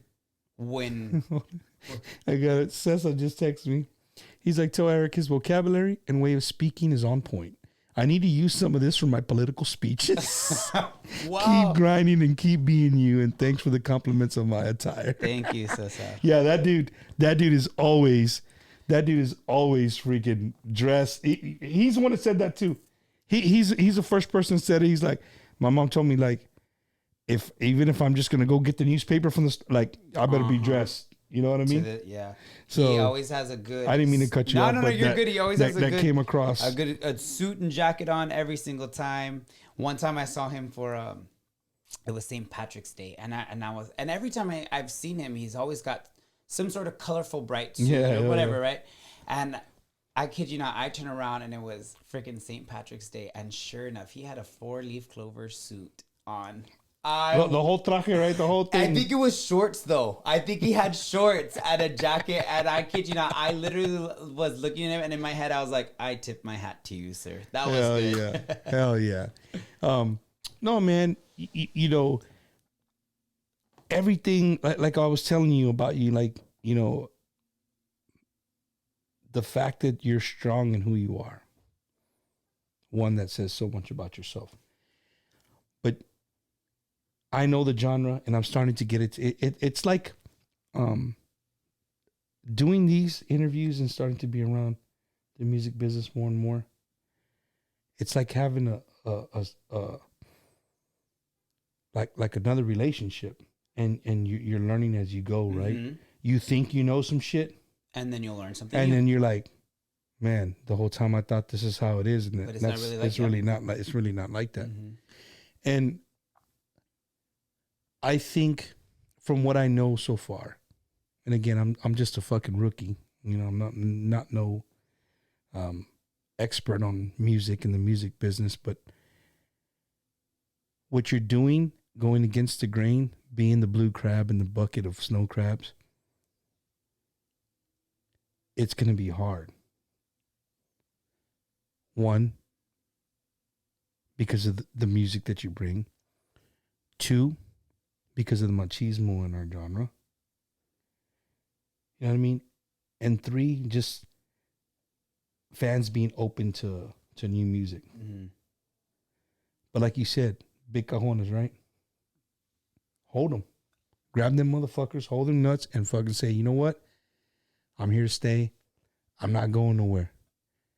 And like we said in the beginning of the show, whether you like it, play it. If you don't like it, then don't fucking play it. Yeah, there's other artists. You know what I mean? But to the radio stations, to the internet radio stations, play his shit, because it is us.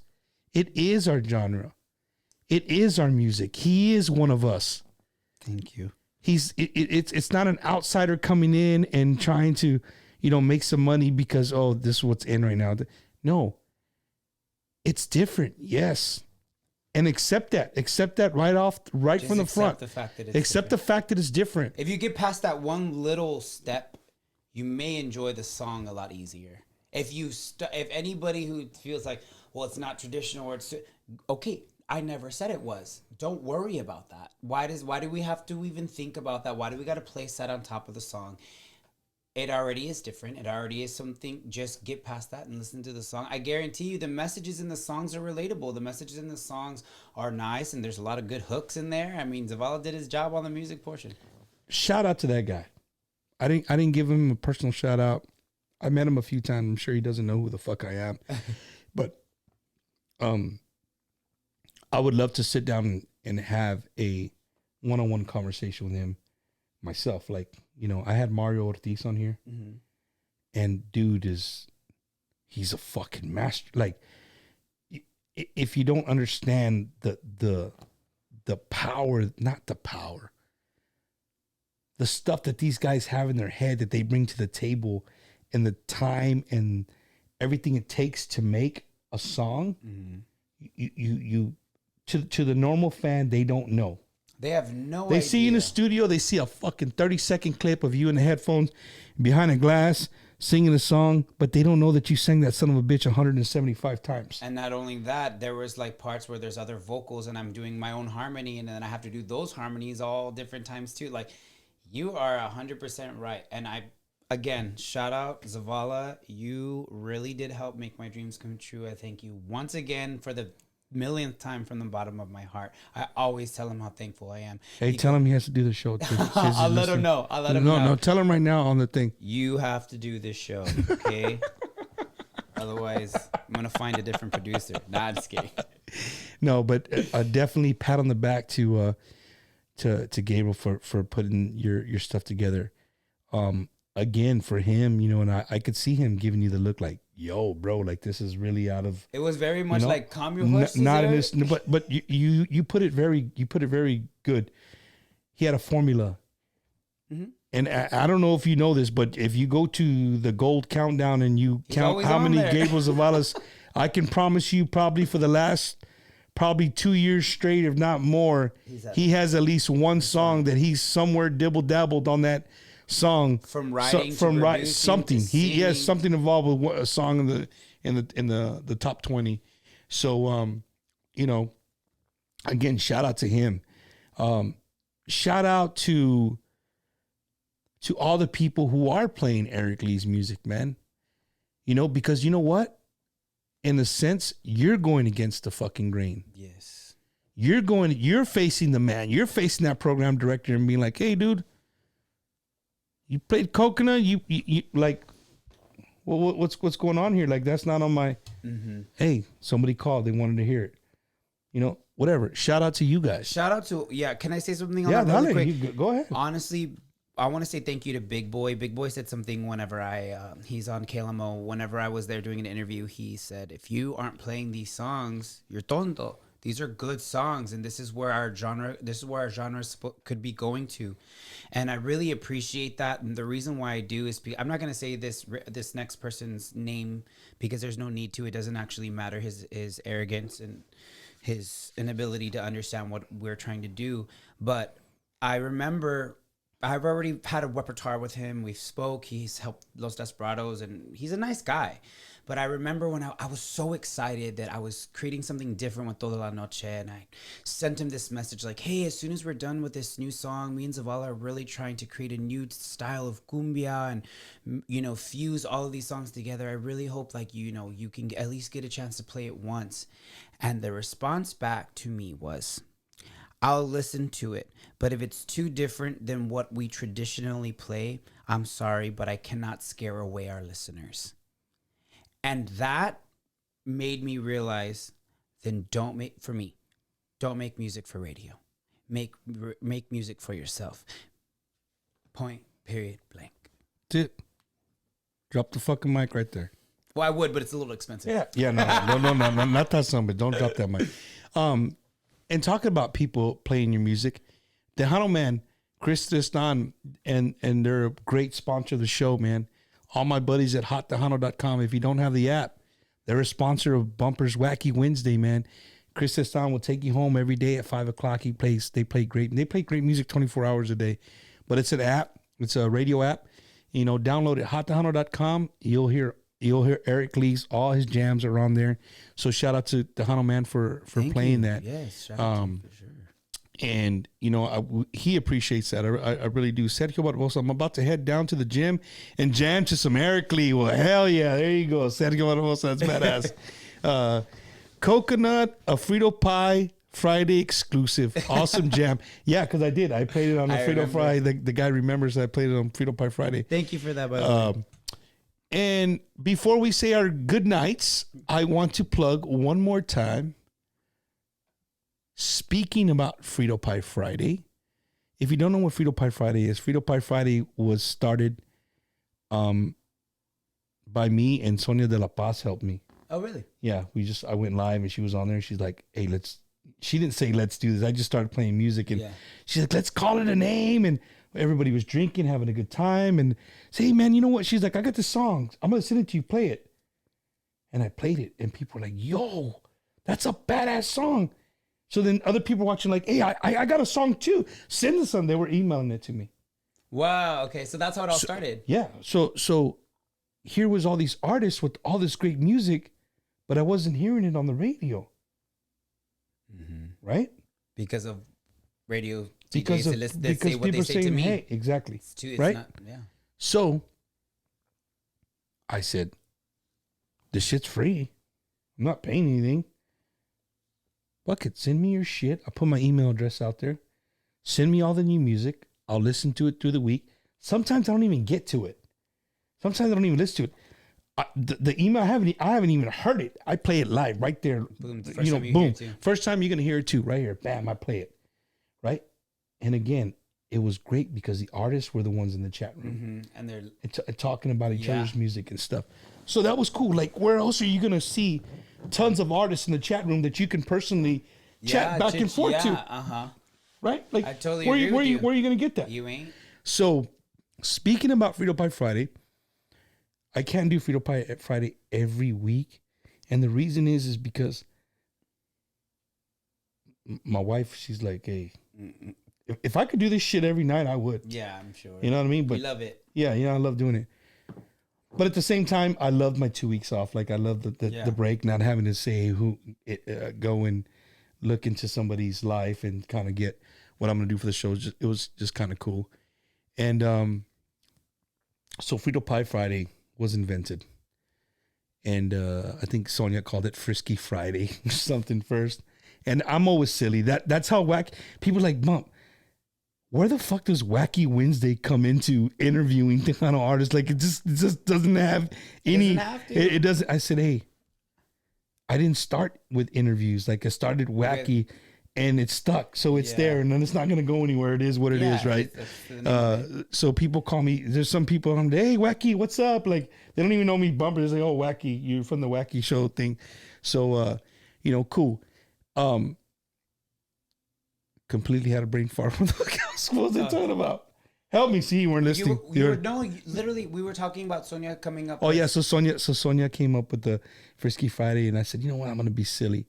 What do people do on Fridays? They go to football games. And what do you get at a football game? You get a fucking Frito Pie. Fuck it, Frito Pie Fridays. Hey. I made a little logo and shit. That's how it so started. Frito Pie Friday, and people are like, hey, you're gonna do Frito Pie Friday? So I'm trying to keep Frito Pie Fridays to at least 2 a month. Okay. And it gives me time for music to come in, and people like, now my email's full of music, which is cool. But I find myself playing the song that I got 2 weeks ago because it just stuck and I like it.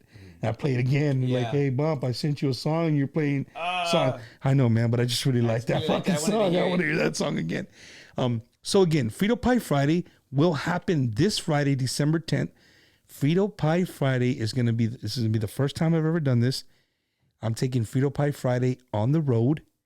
We are going to be set up live at Desperados 2.0, not to be confused with Los Desperados. I am going to be live at Desperados this Friday.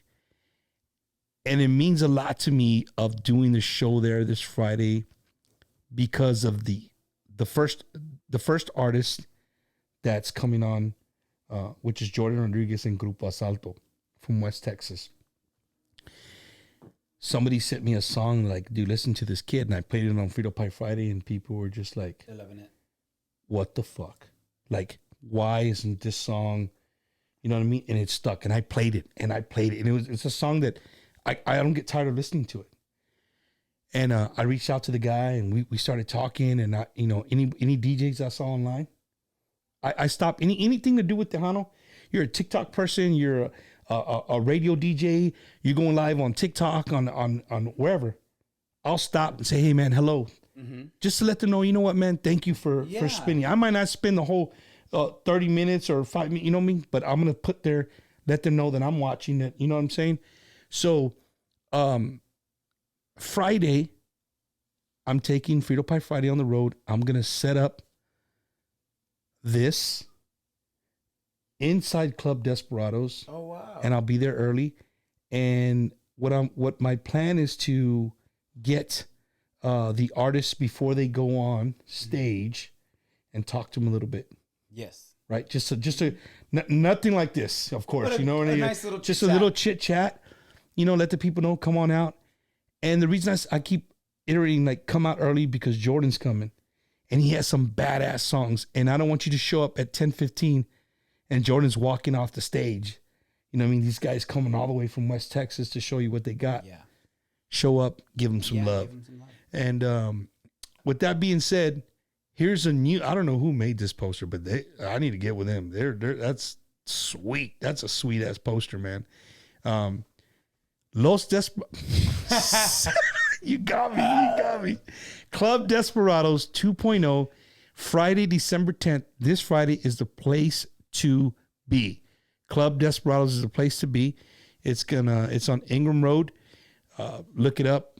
You can find it. I don't have the exact address, but we have a great lineup. Jordan Rodriguez, Grupo Asalto, first time here in San Antonio at an actual club, not at fanfare, bringing great music. They're young cat. Then the Conjunto Cats, bunch of young cats and Art. You're still young, Art. You're still young, Art. But just a straight different style of music. But they just bring this energy and they bring people with them. They just put on an amazing show. So you got the Conjunto Cats. And then to top it off, the headliner, Mr. Mike Gonzalez and the Iconics. If you've never heard them, you're hiding under a rock. This dude's jam. If you love Jimmy Gonzalez, all his music, they don't stop. It's song after song. It's not like they stop and no. It's hit after hit. They try to give you as many hits as they can. And a shout out to my homie, Alex Basuto, lead singer of the Iconics. Love the way the guy sings. And you get to see him Friday night. Friday night's the place to be, man. Come out. If you see a bunch of ring lights and a crazy Mexican behind a table, it's me. Yeah, I'm going to be there. Stop by, say hello. I think all the groups are bringing their... they'll have merchandise. So, do you have merch? I actually don't have merch yet. Because I know somebody afterwards. This is what usually happens. They don't do it on here, but when we get off, they're like, "Hey, how do I get a shirt or whatever?" I don't have merch yet because, again, when I say about being a perfectionist, I am a perfectionist, and I don't want to just screen print my album cover onto a black shirt and hand it out and sign it with a silver Sharpie. Hey, nothing wrong with it. There's nothing wrong with that. But remember, I have my own brand. I got you. I don't record the same music as other people. Mm-hmm. I'm not going to release the same merchandise as other people. I'm with you. And it's not anything bad. I just do have a specific view on how I want it. And it's almost going to be more like if it's going to be like if it's fashion clothes versus it just being a straight up shirt. I'm going to have a whole spiel. It's going to start off small, but. Okay. But I'm going to tell you right now. I'm just going to throw it out there. I'm going to be real as shit with you, Eric. You fucking hang up that shirt you got on right now with an Eric Lee logo. I ain't buying that shit. I can't wear mesh. That's not what I mean. What I mean it's is... a joke. No, it's a joke. Because I know for a fact nobody would buy this if I put it... Shit. What I want to do is be able to make stuff like... I have a little monito, this anime that I had drawn for me for Wasabi. Mm-hmm. I want to put that little monito on a shirt for crop tops for girls. I don't want to just have my album cover be. That could be one shirt, but I want to have a few different things, and I know that it's going to cost a little bit of a. How about some boxers? Oh, absolutely, and panties, 2 thongs. No. I didn't say all that. Just some fucking boxers, glow in the dark. Algo, something. All right. I like that one. Oh shit, man, we're having a blast, dude. Eric, I want to thank you, brother. For one, saying yes to come to the show. But even past that, the fact of how open you are. Thank you. For your fans. Thank you so much. I appreciate not for me. And if there's anything you take, like I said, from me, is don't change who you are. Keep, just like so many people commented tonight, keep being yourself, bro. Because you're genuine. Period. Thank you. And you don't find that too much. Some people have to change who they are, change their style, change because it doesn't fit the music that's going to get them paid. Yeah. You're putting all that shit to the side. You're being who you are. Thank you. So if you take anything from Bumper Gomez, that's what I'll leave you with. Well, thank you so much. I appreciate that from the bottom of my heart because staying true to myself is something that I knew when I was going to do this solo thing was something that it was even hard for my dad to be like, he was a little bit hesitant too because of how things were in the past, right? Mm-hmm. So I really appreciate that you could see that through me because it's not fake. It's truly who I am. I am a goofball and I'm also very much just me. So he's a gym rat too. Don't let him fucking fool you with that shit. Can I say something to the fans really quick before we say? No. The mic. You want to say good night, goodbye, whatever you want to say. The mic's yours, brother. I want to, before I say goodnight, I want to say that I know that it's very hard for some people to be authentically themselves.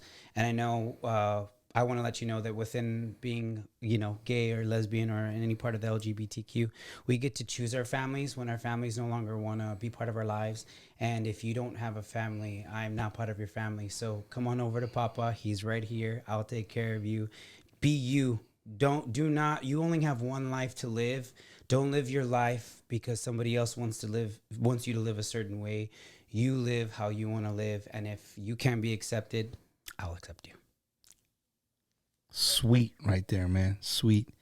So again, Eric, from Wacky Wednesday to you, man, I solely appreciate you giving me your time on a Wednesday evening when you could be pumping iron at the gym or making TikTok videos. I don't know, one of those. I'm truly honored. Thank you for letting me have. I actually, this is what I love to do. I love talking, and I love the fact that I get to do this. I dreamt about having interviews my entire life. In this studio. In this exact one.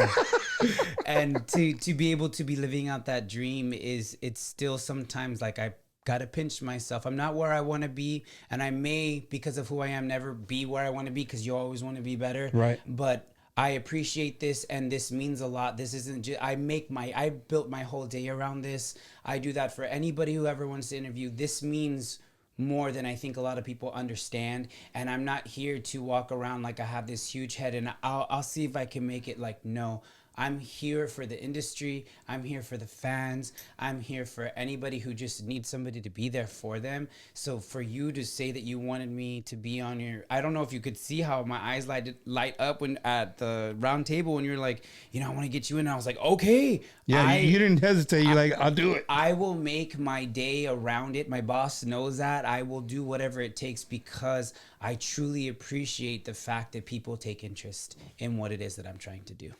Hell yeah. Perfectly said. Perfectly said. So we're gonna end the show with, let me see if I can spin it up. Let me see if I can spin it up here. Spin it up. Spin it. Is that I've never heard that term, but I'm not afraid. I'm not opposed to using it. You see? You're showing your age right now. I've never heard that term, man. You're making me feel like I'm some kind of old ass dude. Hold on. So this next song is one that we started the show with, and I'm going to end the show with it. I'm going to let it play. And when it ends, well, the show's over. I want to thank everybody who tuned in. If this is your first time tuning in, on behalf of Eric Lee, you stumbled upon his page and you're like, who the hell is he talking to? I do this every single Wednesday, 7:30. You never know what you're going to get. This is not pre-recorded. This shit's live. Great hospitality as well. And I think people forget that a live show and a recorded show is two different things. Absolutely. You know what I mean? There's no like, oh, did I say that? I can't. What you say is what you say. You know what I mean? It's there. So continue to subscribe to the Facebook channel. I greatly appreciate it. If I see you Friday, please stop by, say hello, shake my hand, let me know you watched the show. That means more to me than any money. So Eric, thank you so much. I wish you nothing but the best. And we're going to end the show with Toda la Noche. Yeah.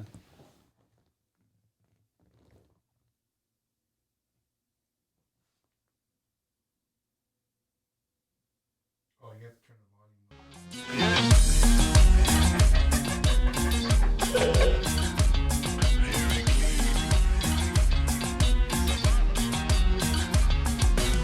Algo va creciendo en mi pensamiento. Cuando escucho el tambor se me alegra el corazón, llevo ritmo muy adentro.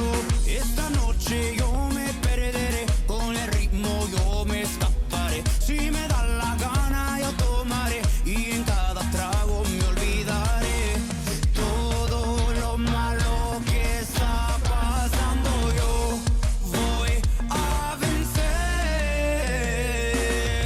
Me gusta gozar la vida toda la noche, disfrutar la fiesta toda la noche. Move your body.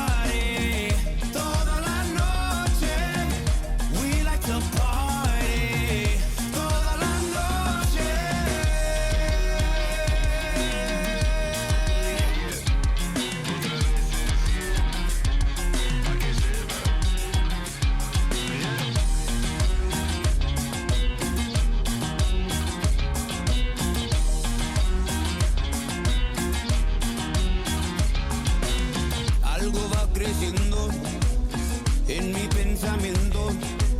Cuando escucho el tambor se me alegra el corazón, llevo ritmo